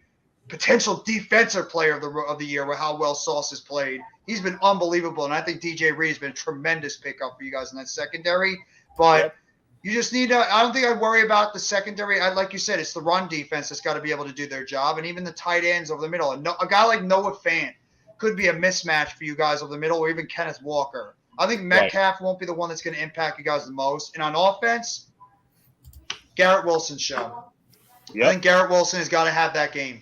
That guy, when he's out there on the field and, he's getting the football in space, he's a great underrated route runner. He's probably the best wide receiver to come out of this past draft. Wilson has got to be that guy for the Jets, even a little bit of sprinkle of Elijah Moore too. Yeah, Wilson's actually 4 yards away from breaking 1,000 yards, which is – I don't remember one Jets rookie doing that. He already broke Keyshawn Johnson's record. He would be the first Jets receiver to have over 1,000 yards since Brandon Marshall and Eric Decker. And that was quite a time. But it doesn't have to be just Garrett Wilson. All the offensive weapons involved, tight ends, running backs. That's what Mike White can do. He spreads the ball around, gets it evenly. So that should be fun. We shall see. Because I'm worried. I'm worried that the Jets didn't take care of business last few weeks. But we got it. I know Miz was saying this on a stream. I heard him. He was talking about how the Jets players were wearing like costumes before the Jaguar game, and I kind of agree with you, Miz. That I don't like that mentality before kind of a business game. I get celebrating the holidays, but there's a place and time for that. You got to take care of business right now. Yeah, I think it was too serious of a game to be doing all that, especially since the Jets have been losing. Yeah. So they should have just came on serious and take this game I don't, me also. I'm old school. I don't like that. I don't like you showing up your quarterback, even if he stinks to death. Just leave it up to the coaches. You don't need to wear T-shirts. I want white, and you don't need to raise your arms and throw your arms at him every other play because you're not, dude. That's not going to help him get better. You're just fucking crippling him mentally. Exactly. You're making it worse. He's a child to begin with. Let's be honest. He's a child who doesn't belong in New York City. Let's be honest. No, I agree. The way we all grew up is not how this guy grew up. You know what I mean? Now, I know he's an athlete. I know he has potential to be a really good NFL quarterback. Maybe it's still there. But I just don't know if it's going to happen in New York after this fallout that he's had. Now, Luca, is it over with Zach Wilson? There's absolutely zero chance this kid comes back next year, or is there like a slim possibility that they could bring him back and maybe have a compete for the quarterback job next year? At minimum, if he comes back, it's going to be competition. At maximum, if he doesn't come back, I don't know what you really could trade him for. Honestly, I don't think he's going to get released because the Jets would, be owed a lot. They would owe him a lot of money, but I don't see him coming back next year to start anyway. So I think that Jaguars game was an absolute nail in the coffin. I mean, when you're getting benched for Chris Streveler, once practice squad quarterback, that's bad. There's Jets fans that want to go out there and say that Chris Streveler should be the quarterback. Have you seen that guy throw the football? He can't throw. Streveler has no arm. That's 2.0. That's Tebow 2.0. Exactly. There are some Jet fans out there saying he's Tebow 2.0, like you can only run certain plays with him. Chris Streveler is very limited, though. But again, Mike White, to me, to win these next two games should be the answer. So you don't think there's any way Mike White for next year? You wouldn't go after Carr. He's going to be available. No, I would go after. Because listen, I'm a fan of Carr. I think he's a good top 15, top 12 quarterback. But that game against the Steelers kind of scared me. Maybe it's just a bad performance. But compare what we've had in the last 5 to 6 years to Derek Carr. Derek Carr's a top 12, 15 quarterback. We started Fitzpatrick, McCown, Geno Smith, Sam Darnold, Luke Falk, Trevor Siemian, Mike White, Joe Flacco. We had played Josh Johnson for a little bit, That's and brutal. Zach Wilson. It's not an encouraging list. And people are bitching about, I just have to say this, and people are bitching about Eli Manning and Daniel Jones. How would you Right. like to be a Jets fan and have that list of quarterbacks right there? And we've had 2 pretty much this whole time. 2. But I was going to, you know what? Since I brought up his name, would you guys, if it's somehow, and the Giants are stupid enough to let it happen, would you go after Daniel Jones? A couple Jet fans were saying this. The Jets would probably be a playoff team if it was for if Daniel Jones was the quarterback. So I wouldn't mind him. Is he my top option? No. But, I would probably consider him. He's not the worst option out there. I think he's improved this season. I think his skill set would be Well, excellent if for you you give guys. Daniel Jones that receiving core, It's let me it's tell you over. something, man. I don't. People can say whatever they want. If you can bring that receiving core over to the Giants, obviously you can't. But if it was Right. the Giants right now, they're going to win 9. Let's say they probably would win 11, and they'd be a more serious of a threat going into playoffs. And Jones's numbers, since everybody's so obsessed with fucking fantasy numbers, I'm not, but his Right. numbers would be so much better. I mean, there's no way you could say that they wouldn't. Absolutely. You know? I don't care about fantasy numbers either. As long as your quarterback's going out there and winning, that's all that matters. Well, a And lot of these guys on Twitter, the younger generation, Oh, yeah, their yeah. obsession is the numbers. He doesn't have 300 yards. He doesn't throw for 3 touchdowns. That's all you hear about. They don't look at the little things that he does the things he did last week to put that team in the game. You know what I mean? you know And what? Justin Herbert can go out there and throw for 300 yards, and he's still been pedestrian at times. How about Russell Wilson? How fantasy great has he been this year, huh? Russell No, yeah. Wilson? I regret. No, it's not good. Fantasy. I regret it. I drafted him fantasy thinking he was having this great year, but he's terrible. No, well, and nobody could We see were all dead nobody wrong could about see that this. one. Nobody could see what happened. Nobody saw that coming. Everybody thought, he's going to go there. And we all did. Everybody, it only makes sense that he would go there. Denver would win 10 games. There would be a factor. Nobody could see this imploding like that on such an epic level. A lot of it, I believe, is the coach, too.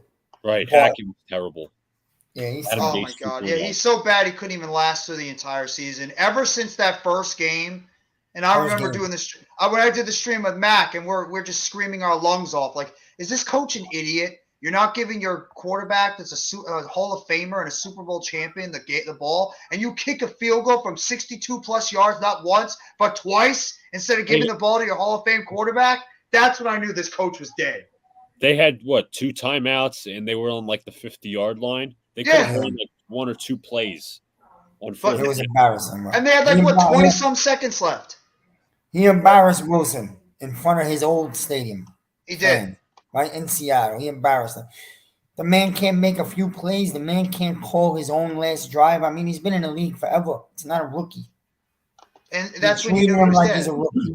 Exactly. They did not give the reins to him when they should have. And right when that happened, this coach was done. And it just got worse and worse and worse. And we were all wrong about the AFC West. All of us were. We The thought it was- coaching in that division is a disaster, besides Andy Reid. Right. Disaster. You're right. Every time I watch Herbert, the eye test, he don't look overly impressive. That's just me now. Herbert's a good quarterback. I think he's a good quarterback, but I think he's just being overhyped a little bit. He's got talent around him. I know he's missing Rashawn Slater. He's all pro left tackle. The wide receivers have been in and out of the lineup, but you can't make excuses. We've all had problems and injuries and stuff. Herbert's been good, but he's not been, eye-popping numbers like we thought a lot of people. A lot of people had him picked as an MVP this year. He's not been MVP. He's been decent. He's been good. But not to the level of people thinking that he is. Of course. Speaking of that, who do you guys think is the MVP this year? Who do you guys think is the MVP of the league? Oof. Alex, you could answer that too. I know you're somewhere lurking in the outside. Yes, he's lurking. He's lurking. Yes. Go I ahead. don't really know, honestly. You say Mahomes? Yeah, It's the but easy one. he's usually the guy every year, though. That kind. I'm Either not, him or not Hurts, saying it would probably. be fair, but Mahomes or Hurts, right? What about Josh Allen? Would you throw him back in the conversation? No, because Josh Allen, yeah, he's obviously like career wise, he's an MVP. But this year he has a lot of turnovers. You can't He ignore that. does. No, he most of does. those elbow issues. Yeah. You know, I actually thought it could have been in the MVP conversation if his numbers stayed up. Tyreek Hill, with how he was playing at the beginning of the season, and those Yeah. numbers he was putting up How video game about? numbers. I know they never give it to him, but how about a defensive player? Because you got Parsons, you got I Bosa. was just thinking Parsons, Nick Bosa. Yeah, either one Yeah. of those guys could be up there for an MVP. But it's a quarterback. They always going to give it to the quarterback. So Yeah, It's it just is. a different league. the easy one is just give it to Mahomes. I mean, because Mahomes, look Easy what they're one. going to say is he doesn't have Tyreek Hill. He's still putting up incredible numbers. Kansas City's at the top of the AFC again. The easy thing. Or what about here's a I mean, sleeper? he's Burrow. untouchable. What about Joe Burrow? Yeah, I think he falls just short this year, but yeah. Yeah, Yeah, he I falls think a so. little bit short about it. Burrow should be up there though because Cincinnati was going nowhere at the beginning of the season, and look what Burrow's done. Even when Chase missed all that time, their offense was still clicking pretty well. So I mean, I could definitely see Joe Burrow being included into the MVP conversation because Bengals, they're one of the hottest teams in the NFL right now, besides the San Francisco 49ers. So you got to throw Burrow's name in there as consideration, even though I don't think he's going to win. He's still got to be accounted for. I don't like how he played against the Patriots, though. Obviously, they went up 22-0, but once that happened, he made some bad mistakes, kind of rookie mistakes. I think one of them was a pick six to Jones, but That's another Justin one. Justin Jefferson, Jefferson. It's another one. He's maybe been he's offensive tremendous. player of the year. Yeah, I think he's going to be the offensive player of the year because he's putting up video game numbers. I believe he eclipsed Randy Moss's record for the most receiving yards in And he's what not was far away from Calvin Johnson. yeah, and the fact that Yeah. he's really the one primary weapon on the outside, he's going to get the ball the most. So I could easily see Justin Jefferson getting close, probably getting close to or maybe even breaking 2,000 yards. I mean, it's not inconceivable of that happening, but I mean, who really knows? So, like your confidence level for both you guys, I'll talk for both your teams. Like, Yeah. Luca, what's your confidence level going into this game? Like, are you feeling very confident against the Seahawks? You feeling like still a little bit uneasy because you don't know what Mike White is, or you like you're even keeled, you're in the middle. One thing I didn't mention, I think Mike White might be a little gun shy because of how many hits he took to the ribs, but I'm going to go my confidence like a 7.5. Mm. I originally picked the Seahawks to win this game, but I want the confidence on my side. I obviously want this team to win, and it's a beatable opponent. Yeah, So I'm going to go 7.5 out of 10. And Seattle's like you guys, they're slumping. They've lost 4 or 5 in a row. I think both teams are going to be hungry. Yeah, and they know that this is it. If either one of those teams loses, they're done. They're not making the playoffs most likely. And Mike White played well, but what do you call it? Minnesota had a roaring crowd. Buffalo had a roaring atmosphere. I don't think he's going to be any different against the Seahawks. No, I think Mike White's going to have an underrated good game because they're going to spread that football around. I think if anything, to limit the hits he takes, they're going to try to get that football out quickly, and they're going to try to establish the run because they're not going to have him drop back too much and allow those defensive players to take the hits. Times. Yeah, they're going to protect him as much as possible. They're not going to want to put him in harm's way. But Raphael, how are you feeling about the Raiders? I know your team's going to need a prayer. No offense, but you guys need a prayer to win this game. But how are you feeling going into the game this Sunday? Yeah, they need to change a lot of this because the only mistake that I can guarantee is the red zone defense, which is got a lot to improve. And of course, the offense, the defense, everything, because since then, the organization went down bad.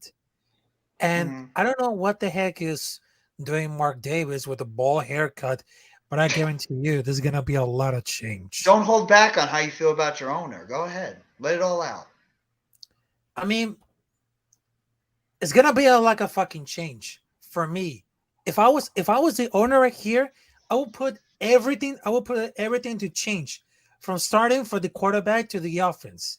I mean, anything could happen because that year, because last time we didn't go to the playoffs. We just lost the wild card against Cincinnati Bengals with Joe Burrow. Now They're a good team, it is though. time for playoffs?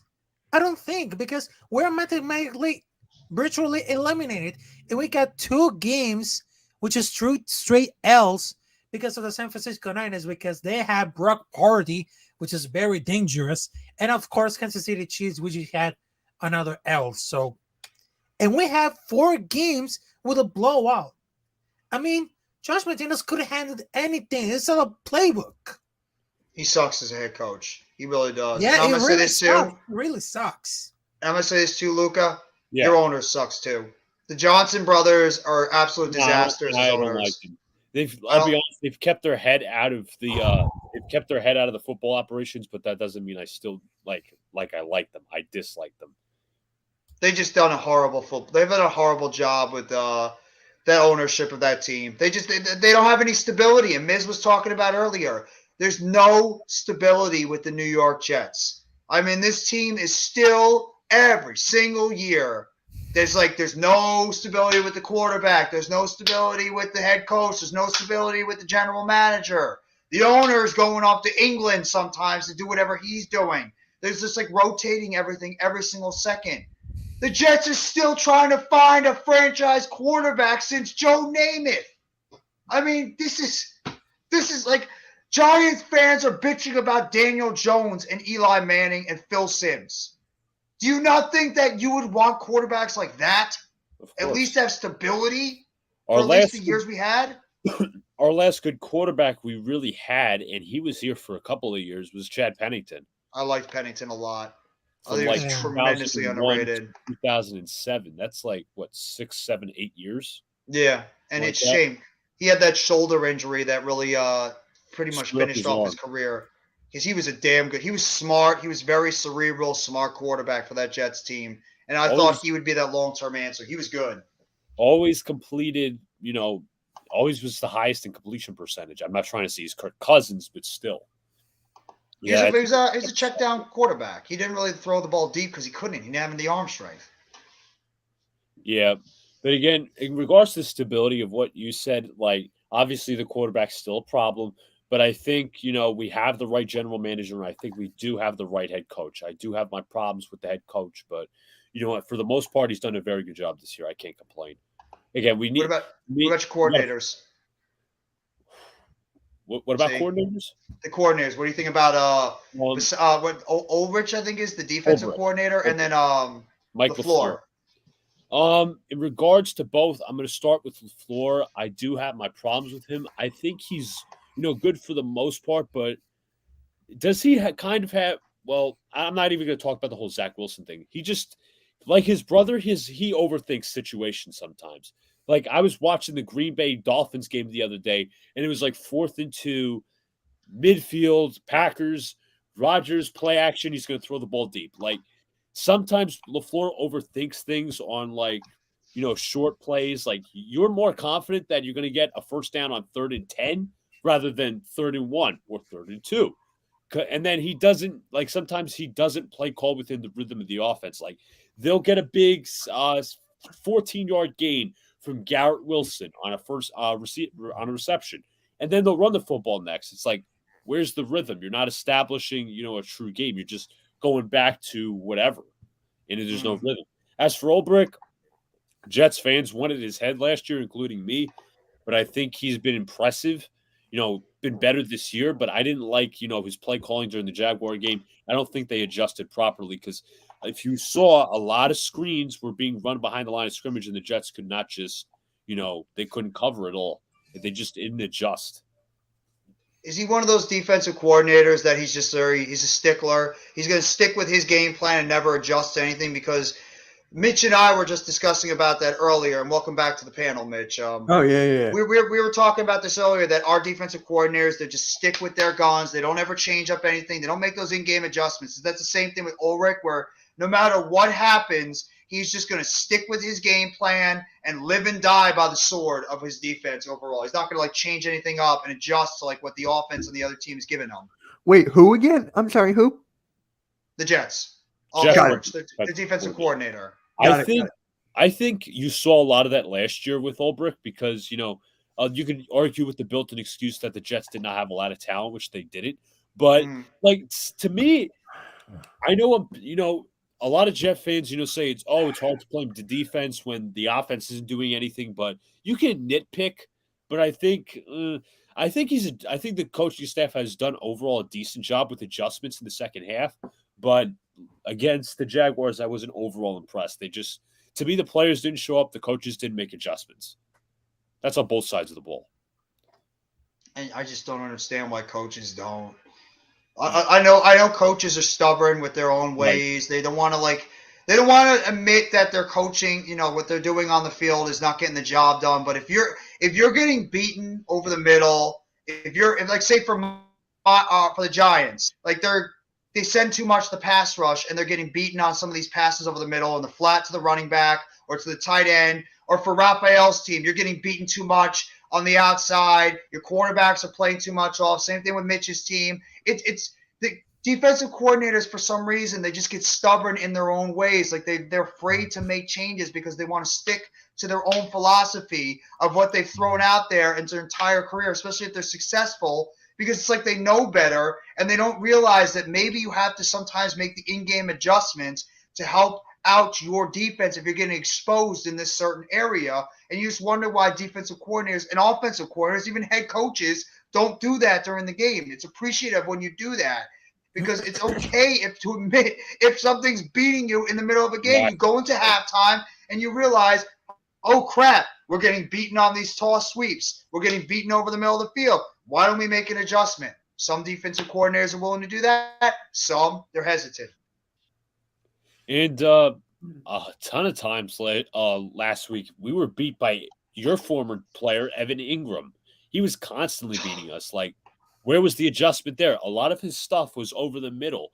We were playing I don't know if I'm not a technique guy or whatever, but they were playing inside leverage. It's I don't feel like they were pressing enough. Sometimes they were going zone, they were going whatever.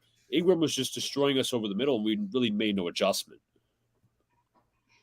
Yeah, and you hear Giants fans, they want Evan Ingram back. Sorry, no thanks. We don't want him back. I mean, you see Ingram's beating you guys over the middle of the field, but who was covering him primarily? Was it your safety, Whitehead, that was covering him most of the time, or was it the other safety? I know Joyner's been out.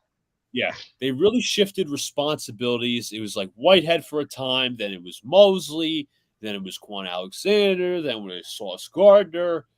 But I don't know. I don't want to say, double Ingram because they do have some good receiving weapons like Marvin Jones, Christian Kirk. I'm Zay Jones as well. But and a lot of times they also the Jaguars were not afraid to go empty sometimes. And they just and Lawrence would be like, take a snap, quick screen, and the Jets just would not tackle him. Hopefully they're going to be able to make that adjustment against Seattle because for a fact the Seattle Seahawks probably looked over that game film and they saw where the Jets were getting exposed on the defensive side, and maybe that's going to put a guy like Noah Fant, who we know is a pretty good inline tight end. He's really he's a solid blocker, but he's more of that inline tight end because they have Disley. They're more blocking tight end on the other side. And obviously you have DK Metcalf that could be a factor too. Thank God that at least Tyler Lockett's not there. Because, he would have been another guy to have to account for, but I wouldn't be worried about their wide receivers. It's the tight ends, and I think it's a lot of Kenneth Walker. That would be the biggest fear in terms of that game. But, Raphael, what about you guys? Is it the same thing with your defensive coordinator? Are your coordinators just afraid to make adjustments in the middle of the game? No, Patrick Graham doesn't have an adjustment, especially for the third and fourth quarter. Because, to be honest, Patrick Graham doesn't look anything good because he was traded for the Giants to the Raiders, and that season proved that was really, really, really wrong, especially at the third and fourth quarter. It just went down. Yeah, you guys, I hate to say it, you guys need as much help as possible on the defensive side of the football. And the offensive line too. Always been the thing. The Raiders have enough on offense, but they just can't succeed on defense. There's always last in every metric possible. Yeah. And look how many first and second round picks they missed on.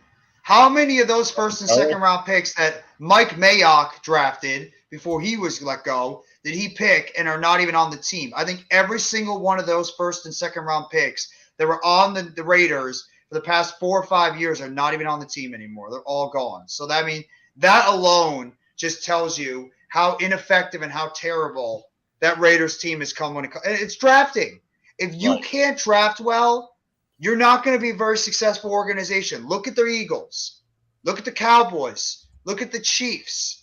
Look at the good teams in the NFL. Why are they succeeding? Because they know how to draft. And that's why I praise your general manager and why the Raiders general manager has got to do a better job drafting. But I praise Joe Douglas because he had some hiccups before. But look what he drafted this year. Breece Hall, before he got hurt, was really good. Probably maybe one of the leaders for Rookie of the Year. Yep. Offensive Rookie of the Year. Jermaine Johnson, when he's played, has been very good. Garrett Wilson and Sauce Gardner are probably the runaway favorites for offensive and defensive Rookie of the Years. Both of them have played tremendous so far this year. Elijah Moore, when he actually gets the football, that guy is a very good number 2. Exactly. And Elijah Berry Tucker, before he got hurt, he's very good too.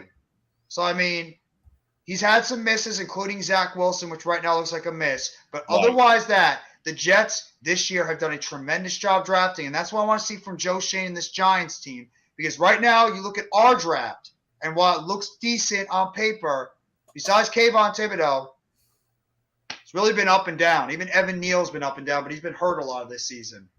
Yeah, I don't think you're going to evaluate Neal in one season. I think, a lot of people say Andrew Thomas struggled in his first season, and he's not now. He's Andrew Thomas. We'll see how the path is for Evan Neal. Again, some people were baffled by the Wan'Dale Robinson pick, the Cordell Flott pick. But, again, it's going to be key for you guys. You hit with Thibodeau so far, but it's the middle rounds. That's where the GMs make their money. Tyreek Hill, I think, was a middle round receiver. So was Travis Kelce. Our starting nickelback, Michael Carter, was drafted in the 5th round. When you get contributors from the middle rounds, that's when you know you're successful. And that's where we've missed over the years. And Alex could attest. We missed years in the middle rounds. We can never find those gems in the middle rounds like we did in our Super Bowl runs. That's why we won, because we were able to find these guys in the middle rounds that could put us over the top. Like a David Deal. Yeah, exactly. Yeah, in the Raiders case, I said Max Crosby over like Cleveland Farrell. Crosby's doing a better job than Farrell is as a first. Exactly. Max Crosby had a lot of good difference around this season, but I think Max Crosby remains sort of like a good player, and he show out with a lot of defense. And I mean, look at the stats. If you can prove that Max Crosby is one of the best at the highest point. But we are in the worst place at that season because last season we just had John Gruden, but that comment to say y'all keep Riscaccia, which I agree. But instead, the owner Mark Davis is say, "Hey, let's bring in a new coach, which is the brain for the New England Patriots, Josh McDaniels as an assistant." I was like, every assistant person who worked with Bill Belichick have failed as coach. Remember the time that Josh he had one years ago named Eric Mangini. Yes. And remember the time he was like head coach for the Denver Broncos? He was kicked out. Oh my God. Yeah, they should have hired him knowing about his Broncos tenure. I mean, come on. They should hire a head coach with a lot of intelligence, not McDaniels. This is why I blame your ownership, because you guys hired fucking Adam Gase after he got fired by the Dolphins and he wasn't good, and you ran out there and you hired him. That was a disaster. Yeah, look what happened. Exactly. Manning made a call to Christopher Johnson, the same Peyton Manning that was rejected by Bill Parcells, and Peyton Manning decided to go back to college. That was a joke. I was about to say what Almighty just said. Why don't at the end of the season? I think the Raiders should fire McDaniels and hire Sean Payton. Payton's already filling a staff. You get a really good imagine. You get Peyton, and then I think a part of his, all-star staff is supposed to be Vic Fangio, a very good defensive coordinator. Yeah. Yeah, I think Fangio is already on his staff as going to be the DC no matter where he goes. But if that happens, would you bring back a Derek Carr? If you bring in for instance, somehow fire McDaniels and you could bring in a Sean Payton, does that change the mind and maybe you keep Carr? Yeah, it might change. But as a matter of fact, Raiders doesn't have enough money to hire one and fire McDaniels because I don't know what happens because don't have enough money to that one. They don't have any money No, they to fire a don't. coach, and they have You can't keep Josh Jacobs either. You don't have the money to keep him. He's gone. I yeah, can't he's You believe blow gone. up the He's money. gone. that's your option. That was so stupid. He's one of the It's lead running like what backs. we did. We didn't pick up the fifth-year option on Daniel Jones. They bet on him, and he was successful because Jacobs got hurt a lot. That's why they didn't. That's why they pick up. A lot of teams don't pick up fifth-year options because they think that the player either got hurt a lot or he wasn't as productive as they were before, so they wanted him to go out there and prove it.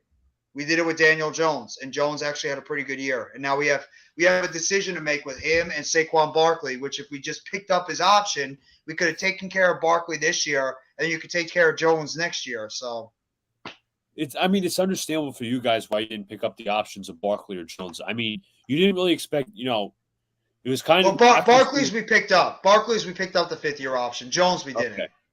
Right, because besides his rookie year, like what real production did you get from Daniel Jones to like establish himself as the franchise quarterback of the Giants? Now, Right. now if I was a Giant fan, I'd be like, you know what, maybe let's get this guy an extension, something small. I don't think you're franchise tagging because that's a hell of a lot of money. No, But that'd be stupid if 1, we 2 did. years, No, that would. That would be dumb if we did that. But I'm just gonna get to a Yeah. couple of comments real quick. What's up, newspaper Jeffy? That's me. I got my newspaper article sitting in the back. I'll make sure to send you a copy. Let these boys know what's the scoop. I might be a day early, but tomorrow isn't promised. Cheers, and cheers to you and myself, our good buddy Eric Seabrook from the Big Blue Crew. Thank you for coming by the chat, bro. Why don't y'all fire McDaniels and get Sean Payton? Yeah, I mean that would be the smart thing to do, but Al Davis is not a smart guy. I'm sorry, not Al Davis. Mark Davis. Whichever one. They both suck. What up, Philly halftime? And Robert, Philadelphia Eagles never beating Andy Dalton yet. Yeah, they haven't. Andy Dalton's been like the curse of that team going forward. Joe Judge also failed and was at the Giants. Yeah, Joe Judge was a freaking disaster. Mister, I want to look at the tape all the time. What is Sean Payton's all-star staff looking at besides Fangio? I don't really know who's the offensive coordinator. Yeah. Who's the offensive coordinator? Alex, do you have an idea who it is? Who might be the offensive coordinator? I don't think so. He has no idea. Yeah, I have no idea either. They're still paying John Gruden, correct? Yeah, they still have John Gruden's contract on the books. and they just kick off all these 2022 draft class, just like I said before, they screwed up that whole draft. Yeah, they screwed you can't up. win. Alex Leatherwood, remember that pick? Every single one of us, when we saw him get picked, we're like, what the hell is the Raiders thinking? You're picking Alex Leatherwood, who they want to put a tackle. It's not a good choice. It's not a good choice. Yeah, Damon Arnett. The for Henry me, Ruggs Alex thing was a Leatherwood, disaster. It sucks. It sucks. Not only for the preseason, they just cut it out. It's like, what the hell did they think? And Alex Leatherwood really? That's not a good point. He sucks.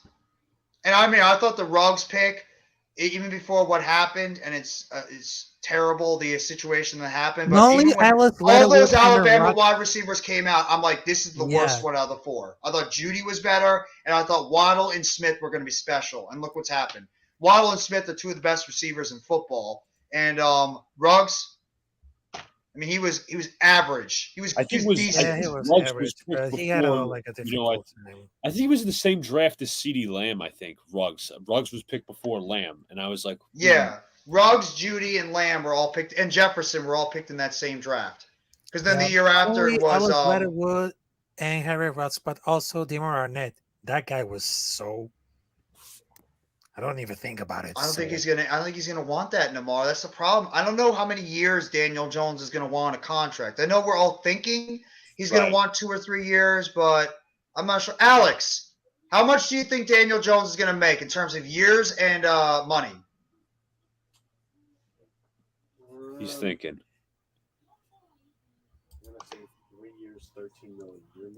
He says 3 years, $13 million a year. It depends how much Daniel Jones. You're not getting him for 13. You're not 13. It's gonna have to be 30. It's gonna be 25, probably 30 at best. He's gonna command a lot of money. Yeah, he's definitely.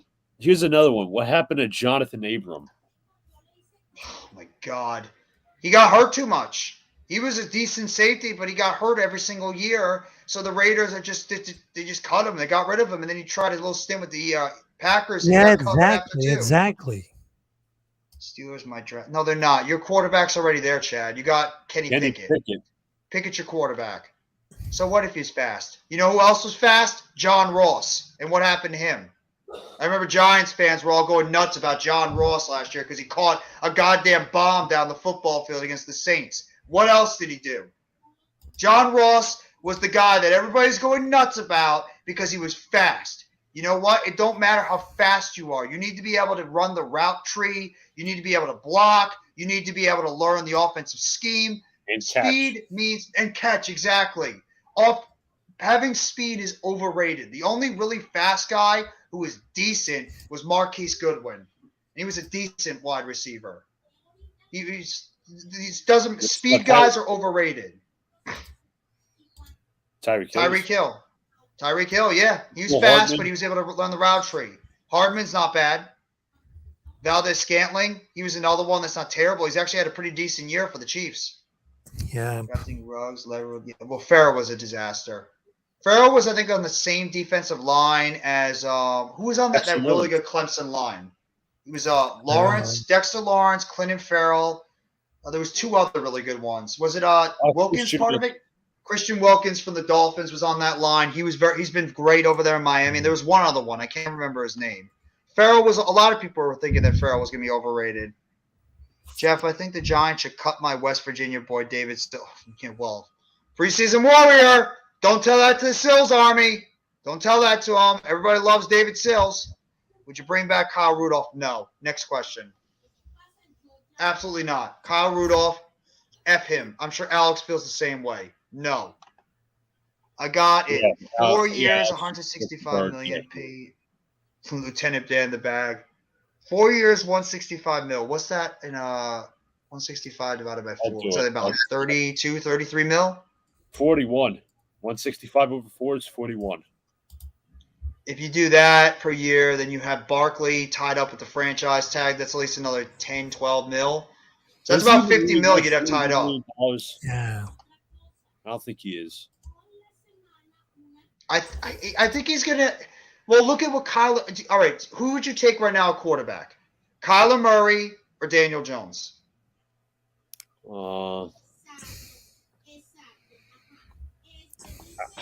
I would lean Kyler Murray a little bit, but how much is Murray getting? They're not too far off. Like, I think Murray's kind of overrated. Oh, he is. I think his contract's ridiculous too. Yeah. He signed a 5-year, $230.5 million deal with $160 guaranteed. Yeah. And look what happened now. He's not even going to play for most of next year with that ACL injury. Daniel Jones might be looking at a contract, maybe not there, but he's going to be looking at something similar. And Lamar Jackson's going to set the market too. So This is the thing that a lot of people have to think about is that a lot of teams are going to be out there trying to, they're going to be throwing out money. If they're looking for a quarterback and they think that Daniel Jones is the guy. If I'm the Giants, I would try to lock up DJ. If you really think he's the answer, lock him up immediately. Don't even let him get anywhere near the market because his money's just going to go up. He does need to retire. Yes. I like Tillman from Tennessee. That's one of my underrated receivers I'd be interested in, or one of the guys from Maryland I've actually liked. I don't know. There's some slot receivers that are out there that I wouldn't really be interested in. I want an outside boundary guy. What about Smith and Jigba from Ohio State? He's good, but I think he gets hurt way too much. And I don't know if I think he's more of a slot receiver. I don't know. I mean, I wouldn't mind it. We could use the upgrade, but I think he's too much of a slot guy. So I really like the guys behind him, though. I mean, Marvin Harrison Jr., sign anybody up. I'd love to have him on the team. Ohio State seems to churn out great wide receivers every single year. There's also, I think, some guy from TCU. I think his name's Quentin. Yeah, Quentin Johnson. That's what Giants fans have been going nuts about. He's 6'4", 200-plus pounds. He's a good route runner. He can go deep. He can run the route tree. He's a good blocker. He's the ideal guy you'd want. I think he'd be a really good number 2, but I don't know. I think the best route for the Giants, honestly, for the wide receiver position is I'd like to see them explore the trade market, get yourself an established number one, and then you go out into the draft. And when the first 3 rounds, you get yourself a number 2. What if the Broncos decide to trade Jerry Jeudy? You up for him? I would take Jared Jeudy, but I don't know if he's a number 1. I think he's like a fringe one. He's good. I mean, we were rumored to go out. We were rumored for Jerry Jeudy the entire time before the trade deadline. I would take Jerry Jeudy. It's just, what is he? Is he like a number 1, or is he like a fringe number 1, number 2? Does any realistic Giant fans see Hopkins getting moved? Yeah, I think that the Cardinals might be a team that blows it up. I could see the Cardinals blow it up. There's been rumors about Kingsbury wanting out. Murray's going to be out for a good amount of next year with the ACL. Hopkins, obviously, is probably not happy there. He probably wants to be part of another team that has a chance at winning. I don't think the Cardinals are winning next year. They're probably already coming with the grips because of the fact that Murray's not going to be there, that they're going to try to they're going to try to make it with whoever, Colt McCoy. Maybe they're even thinking about drafting a quarterback in the middle rounds just to get them something in the middle. I mean, if Trace McSorley is garbage. I mean, I like Jeudy. I would go after Jeudy. I like Hopkins too, but I'm a little worried about receivers in their 30s now. We got burned by it multiple times with Brandon Marshall and obviously Kenny Galladay. So I'm a little bit worried about a receiver in their 30s, but Hopkins would be a nice addition for us. I think you got to clean up that that was receiver room for you guys. You got to clean it up a little bit. Are you re-signing Slayton? Are you keeping Shepard? There's going to be a lot of emptiness in that room. You see, outside of Hill. See, I don't know how your brother feels about it, but when it comes to the wide receiver room, Wandale's already going to miss the beginning of the season unless he makes an absolute miraculous comeback, and I still wouldn't even start him at the season when you have an ACL. He's not going to be ready for the season. Slayton, I think, is going to be outpriced. He's got over 700 yards receiving, and there's not really a great wide receiver market in free agency. I could see a team go out there and try to buy low on Slayton or buy high on Slayton. So I don't think we're going to be able to keep him. Shepard, I mean, I love Shepard. He's my favorite player on the team, but I could easily see them not bringing him back. Why would you bring him back after 2 major injuries? The guy's always hurt. I mean, if you even bring him back, he's going to start the season on PUP. He's not going to be ready. I mean, Hodgins I'd bring back as a bench guy. I mean, I'd say wide receiver 4 or 5 for him. Yeah, that's exactly what I think too. I think he's a wide receiver 4 and 5, and that's what I think this team has, a bunch of 4s and 5s. We don't have a 1. We don't have a 2. I think Robertson is an ideal slot guy, and that's it. We need 2 boundary guys. That's what we need. I mean, you guys have it. Elijah Moore is a great slot receiver. Garrett Wilson is obviously a great boundary guy, and if Corey Davis can stay healthy, he's also solid on the other side. And then Berrios, I know he's had a down year, but he's not bad. I even like Jeff Smith. I like Jeff Smith. I think he's made some nice plays out there on the field. And, I mean, Mims, I mean, it is what it is with Denzel Mims. I mean, the faster you can get rid of him, the better. I'm not as high on Corey Davis as most people because he's too inconsistent with injuries, so I could see the Jets cutting him next year. Mims is meh because his technique is kind of bad when he catches the ball. He catches the ball with his body instead of his hands. Yeah. I'm interested to see why you like Jeff Smith. Like, he's all right. Like, he can be offered in spurts. Berrios, I think, is overutilized. But, again, it's going to be more about the Giants. It's going to be interesting how they fill up that room. They don't have – there's not a great wide receiver market. And also, you got to fill up that offensive line. Yeah, we need interior help, and we need depth because our interior offensive line has been banged up. We can't run. We've been run block. We're actually very good when we're healthy. We've been doing a good job run blocking. Right. It's just the fact our pass protection has been abysmal. Besides Andrew Thomas, for the most part, the pass protection has not been good. I know it has a lot to do with Glowinski. Glowinski's been awful. I don't like Glowinski at all, but he's not going anywhere because of the contract. Feliciano, I don't give a crap if he's like, 3rd, 2nd, 1st alternate in the Pro Bowl. He sucks. Get rid of him. I mean, Bredesen, I like Bredesen. I think he's been one of the most underrated players on the Giants. But I could easily see the Giants having somebody come in and competing at left guard. Azudu and McKeithen have been injured most of the season. They haven't really given us much at the guard position. Even Neal's been up and down, and we don't really have depth. That's the problem with the Giants. The biggest problem with the New York Football Giants is depth. That's what we need to do. Look at what the Eagles have done. Look at what the Cowboys have done. our divisional rivals, what have they done? They've recycled offensive linemen constantly. So when you get rid of a Lyle Collins, you bring in a guy like Terrence Steele. When you get rid of a Tyron Smith, he gets hurt. You have Tyler Smith. You lose Fredericks. You have Biotish coming at center. Or the Eagles. The Eagles are recycling offensive linemen every friggin' second. And that's what the Giants used to do at the defensive line. We used to recycle guys every single week. Every single year we'd bring in guys. We didn't need Matthias Kiwanuka when we had Umenyiora, Strahan, and Tuck. We drafted him anyway because it doesn't hurt to have depth. Then Strahan leaves. You figure Kiwanuka, Tuck, Umenyiora. What do? We get to Pierre Paul. Offensive line, same thing. We brought in some guys that can, filter in as we go. And that's what the Giants have gotten lost because we've been too busy getting so goddamn excited with the skill position players on the outside, and that's what we got lost. We got too cute when it came to drafting players in terms of quarterbacks and in terms of wide receivers, and we didn't draft in the trenches, and when we did, we missed horrendously.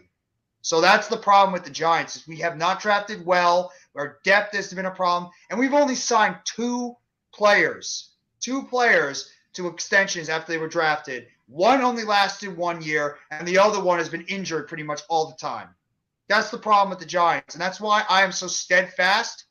I want Jones back. I want Barkley back. I want Love back. I want anybody that's been drafted by this team that deserves a contract, make it work, bring them back on this team, because you need to win by keeping your own players, and that's what Joe Shane said in his presser on the first day he got the job. He wanted to build through the draft, and he wanted to give extension to his players that he drafted that deserve to come back.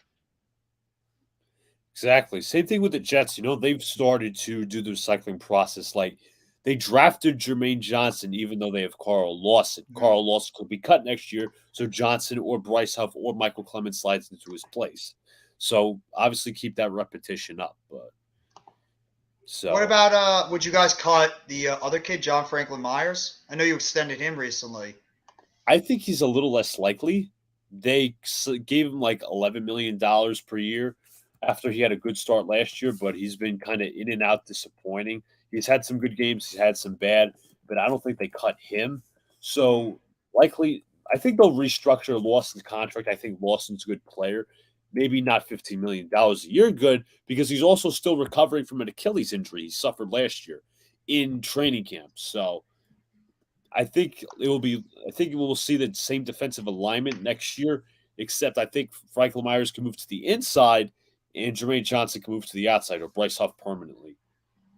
What about a guy like Corey Davis? Would you cut Corey Davis and have Denzel Mims have an opportunity as a third?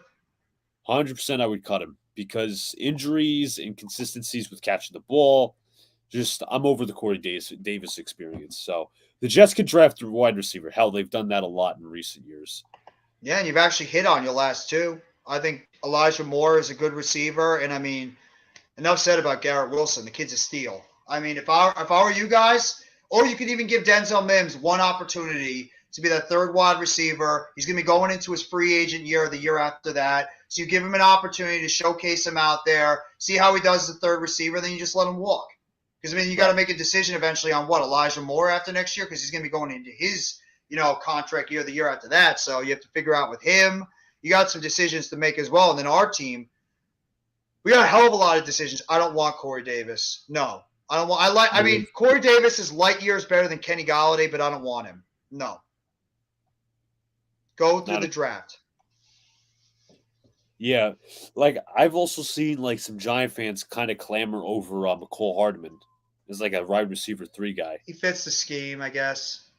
But we already have Robinson. I mean, we don't need these twitchy wide receivers that, go in and out. We need We do. And guys that can command a double team. We don't have those guys like you have with Garrett Wilson. We don't have an A.J. Brown or even a C.D. Lamb or a Terry McLaurin. We don't have those guys that when they're on the football field, you always have to account for them every single snap because they are a legit threat to either take it over the top, to beat double coverage, to be able to put up those 100-yard games, 10 catches, 2 touchdowns every single time. We don't have a Justin Jefferson.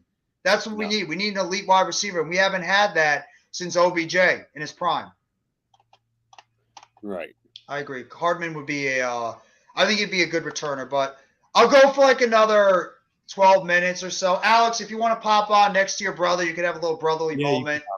Yeah, both of you guys. Yeah, well, like I'll go for like another 12 minutes or so, and then I'll close it out. So, but like either way, I mean, do you guys want Jackson or McKinney back? Well, Jackson's not going anywhere. He signed to a long-term Jackson deal. is. They restructured his contract. He's not going anywhere. And McKinney, see, the funny thing is with McKinney, it all depends on what they do with Julian Love. With McKinney, this is the thing. What do the Giants think of Julian Love? Do they really want to give Love that contract? Because for me personally, I've been a big advocate of Julian Love. I think he deserves to be here. He's played well. He's been actually an Iron Man for this team. Besides one game, he has not played for the Giants, and he's leading the team in tackles. He wears the green dot. He's had a very good year, but is he going to outprice himself? And then do you trust in McKinney? I mean, has he lost any trust in the organization because of the fact of what he did with the ATV accident? Do the organization maybe not trust him as much as they did before? And also, what do they think about guys like Jason Pinnock, Tony Jefferson? I mean, Jefferson and Collins are more linebacker safety hybrids, but what do they think about? It's really what do they think about Jason Pinnock and most specifically Dane Belton? If they think these guys are going to take a leap, would you be able to let a guy like Julian Love go? But if you keep Julian Love, here's a question. Does Xavier McKinney become a trade chip in the offseason? Are you willing to trade Xavier McKinney and try to get something for him? Maybe you could trade him for like a wide receiver. You got to think about that. See, to be completely honest, I've seen that argument tossed out whether the Giants should keep Love, they should keep McKinney. I feel like Love is who he is. I don't think he's been. I think I'm going to be completely honest. I think a lot of people overrate him. I'm not going to sit here and say he hasn't done well for the Giants this year. This is his best season. Wink has put him in a lot of great positions. But I mean, yeah, 2 interceptions, great. He leads in tackles, great. But obviously in terms of market, that doesn't look great. But overall, I feel like McKinney has some untapped potential because he's more of a baller in terms of, being a safety than Julian Love is. I mean, that's obviously, what we got last year out of McKinney. This year, it's not really the same thing. I mean, he could play in the box. He could probably help with run defense a little bit. And I think this run defense is, even though we don't have linebackers, I think this run defense is missing him just a little bit up the middle as that deep safety, that single high safety as they're stacking the box. So I don't think the Giants should give up on McKinney, and I don't see why there needs to be why keep one of them. I'd love to keep both. I think both of them are integral parts of this defense. Both of them are very, very, very important to the back end of this defense. Yeah, and the thing is, though, if they don't trust Belton right now, how can they make a decision on McKinney next year? How can you make a decision on Love? Are you willing to let Love go, who's been wearing the green dot he's been running the defense? You gonna let him go? I mean, we screamed and yelled about letting captains go, and the reason why Julian Love is also a major guy in terms of off the field. What everybody talks about, like, having stability on and off the field. Julian Love's one of those guys. He's one of the spokesmen for this team. You gonna let another captain go? I mean, I guess you could, but I mean, I would want to keep both. I mean, we need. Those guys are integral parts of this defense, and Love isn't just a safety. He could play everywhere on this team. You can play him in slot. You can put him on the outside. You can put him in the safety position. So I wouldn't want to let Julian Love go, but I understand if they do because the fact you got Barkley that needs a contract. You got, Jones that needs a contract. You got to extend. There's a possibility they could even think about talking to extend Thomas in the offseason or Lawrence. Dexter Lawrence deserves an extension, even though he's on the 5th-year option. So, I mean, there's a lot of decisions the Giants have to make this offseason, and some of them, they're probably not going to be ones we're going to like, but this is going to be an absolutely pivotal offseason. And if we go out there and we trade for a wide receiver who's making a big contract, or at the same time is a young guy that's going to be looking for a big deal, that's going to take away money from giving guys like Barkley and Jones and these other players contracts. So there's a lot of very difficult decisions that Joe Schoen has to make, obviously starting with Jones and Barkley. And then you have some of these other key players that and Shane warned us. He warned us at the beginning of the season that these difficult decisions would be coming down the pipeline towards the end of the season, and we have to understand, and we have to, deal with it, whichever direction this team goes. See, my thing with the whole trading for wide receiver thing, I'm not necessarily for it. I'm going to be honest, is because I don't want to get caught up in this whole, Okay. 2016, 2020 whole thing again, where we have one good year and it's like, okay, we got to, go out and get a wide receiver, this, that, and the other thing. I want to build off of it, not, just do band-aid solutions, because obviously we got Galladay that turned into a shitty situation. We got Brandon Marshall that turned into a crap situation. So even Tony as a draft pick was bad too. Right. Don't just I think what Shane is trying to prove to the fan base, or at least what he will or will not prove, is don't let the coaching and don't let the coaching in this winning season distract you from your process. Because I could, to be honest with you, if the Giants select a quarterback next year, or even get some, I would say, regression in talent, they may not make the playoffs next year, and I'm prepared for it, because obviously this is like a 1 year, type of thing. Hey, listen, the guys are here, whatever. But if they don't bring Jones back, I mean, same thing with Barkley. Like, even if you bring Jones back, Barkley is a pivotal piece for the offense. So that's what I said. People got to be, I know obviously this ain't Buffalo, where, a lot of people don't care about winning or whatever the case may be, even before the Buffalo success that's going on now. But New York's going to take it a little more seriously, and they might take it a little more personally if the Giants go out there and they finish 6-11 next year, or 7-10. But obviously, fans would be screaming for his job immediately. They'd all be screaming for Dayball and Shane's job if we suck next year. It's happening. And the thing is also as well, it's a 3 or 4 year process. Now, you probably right now, if you're looking at the timeline, it's probably a 3-year process, including this one. If you draft a quarterback, it's a 4-year process, because now, okay, so. Well, actually, yeah, the QB's 3rd year. You could also say, okay, QB's 2nd year if you draft in 24, because in my opinion, 24's class is better. But we'll see. But I don't think the Giants should get distracted from the process. No, absolutely not. Just keep going by the process that you've been putting out there, Shane, and don't alter away because of the fact we had one winning season. Now I'm actually happy we didn't make a trade at the deadline for a wide receiver. Keep doing what you're doing. It's not about just 1 year. It's about the long-term, sustained success with this football team. We've already done the one and done stuff over the past 10 years. Get out there and make this team one of the better football teams for a decade, and not just 1 year. We want sustained success. That's what makes good football teams. We want what the Patriots have had, the Packers, the Steelers, to a degree, the Vikings, the Eagles, the Cowboys recently. You want those types of sustained success with NFL teams.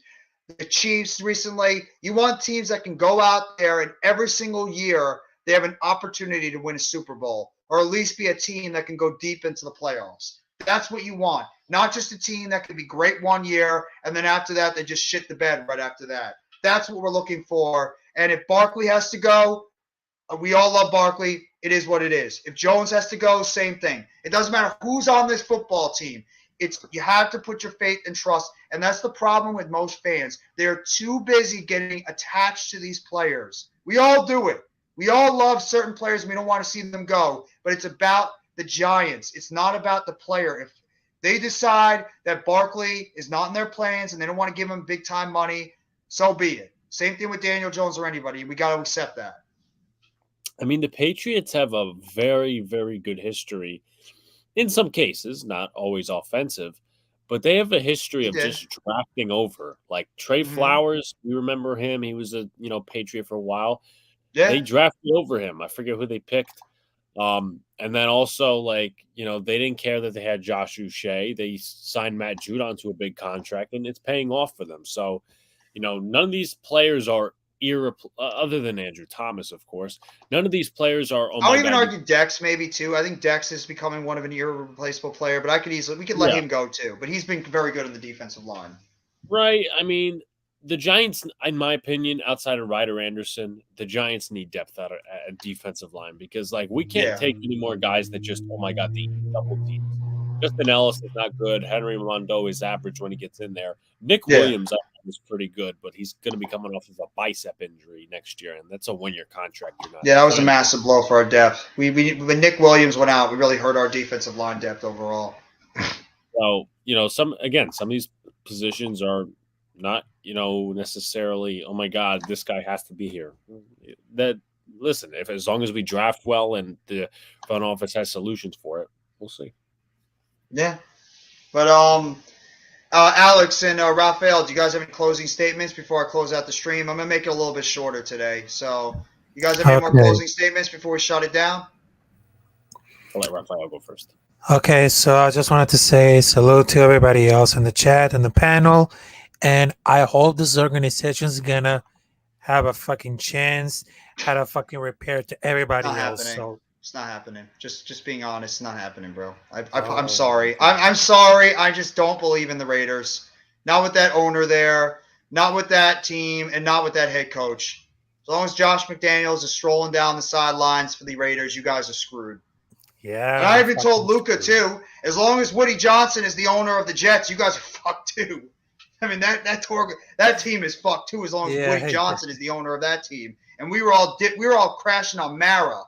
I will take John Mara any day of the week and 18 times on Sundays over Woody Johnson as an owner. Johnson is arguably the worst owner in New York sports right now, not named James Dolan and not named – well, I don't know. I know Yankees fans get on Hal Steinbrenner, but, the guy's not he's not a terrible owner. He's in the middle.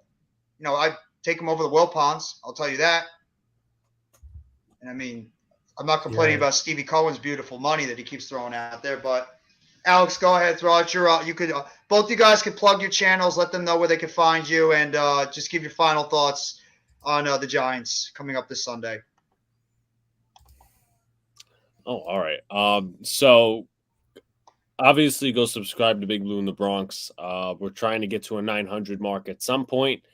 Appreciate all the support. Appreciate Jeff having me on. It's always good to talk to different people on the panel and also ones who represent different teams. Tonight, I'm going to be recording the Colts-Giants preview for my podcast. It'll be out 12 a.m. on podcast platforms and video as in terms of YouTube, 12:30 p.m. Eastern Standard Time tomorrow. Having on Derek Larger from the Bring the Juice podcast, which is a Colts podcast. But once again, I appreciate Jeff having me on. It's always good to talk with guys like Miz, Raphael, and all these different guys. And once again, well, most likely I'm not going to be on another live stream till 2023. Let's go out and get that W on Sunday. And Happy New Year, everybody. Get the champagne ready, bro. Get the champagne ready at MetLife Stadium. It's going to be a fucking party. And of course, I gotta tell it to somebody else. Salute to the channel, and of course to the panel with extraordinary persons like Big Blue in the Bronx, Mitch, also Jeff. I love you, and you make me everything special because you providing all the information not only on wrestling but also in the New York Giants. And I'm very proud that content creators are doing anything on this year. And by the way, I'm throwing up a late Friday night special at 10 p.m. Eastern Time. So this is a call-in show. So my YouTube channel is Raphael Jetson. Everybody's invited. It's a call-in show. So I'm going to be like at 10 p.m. after SmackDown is over. Maybe I'll pop on for a little bit. I'm doing the Nets game that night because I missed doing basketball games. So I'm going to be doing the Nets game against the Pelicans, I believe. It actually got flexed because there was another team that was supposed to be playing that night, but they actually flexed Nets and Pelicans, which I'm excited about. I wanted to see the Nets, how they play against Zion Williamson and that Pelicans team out west. So, I'm excited about that. Who knows? You might see Alex and myself collab if the Knicks and the Nets play one another. Sure, that'll be a doozy. It might be over by halftime, but you never know. It might actually be over by the first quarter like it was last time. Yeah, right. So you already know it's like it's like that feeling with the Knicks. But I want to say, everybody, thank you guys so much for coming by another episode of the New York Giants and Football Friday Talk. You guys can catch me at NYG Jeffy T85. I'm gonna be doing the Giants game on Sunday. I'm also gonna be doing the Sunday Night Football game on the first day of 2023. Giants, wrestling, Nets, Mets, updates all over the place. I just want to say thank you all for coming by the live stream. Of course, Alex, Luca, big part of the Big Blue in the Bronx, Raphael. Got a shout out to Miz. Shout out to Mitch Kofsky. Shout out to everybody that was in the chat. Thank you all for coming by. And I really hope you have a great rest of your Friday. Everybody enjoy your New Year's Eve and your New Year's Day. Take it easy. And as we always do at the end of these live streams, let's go New York Football Giants. Together blue, everyone. Have a great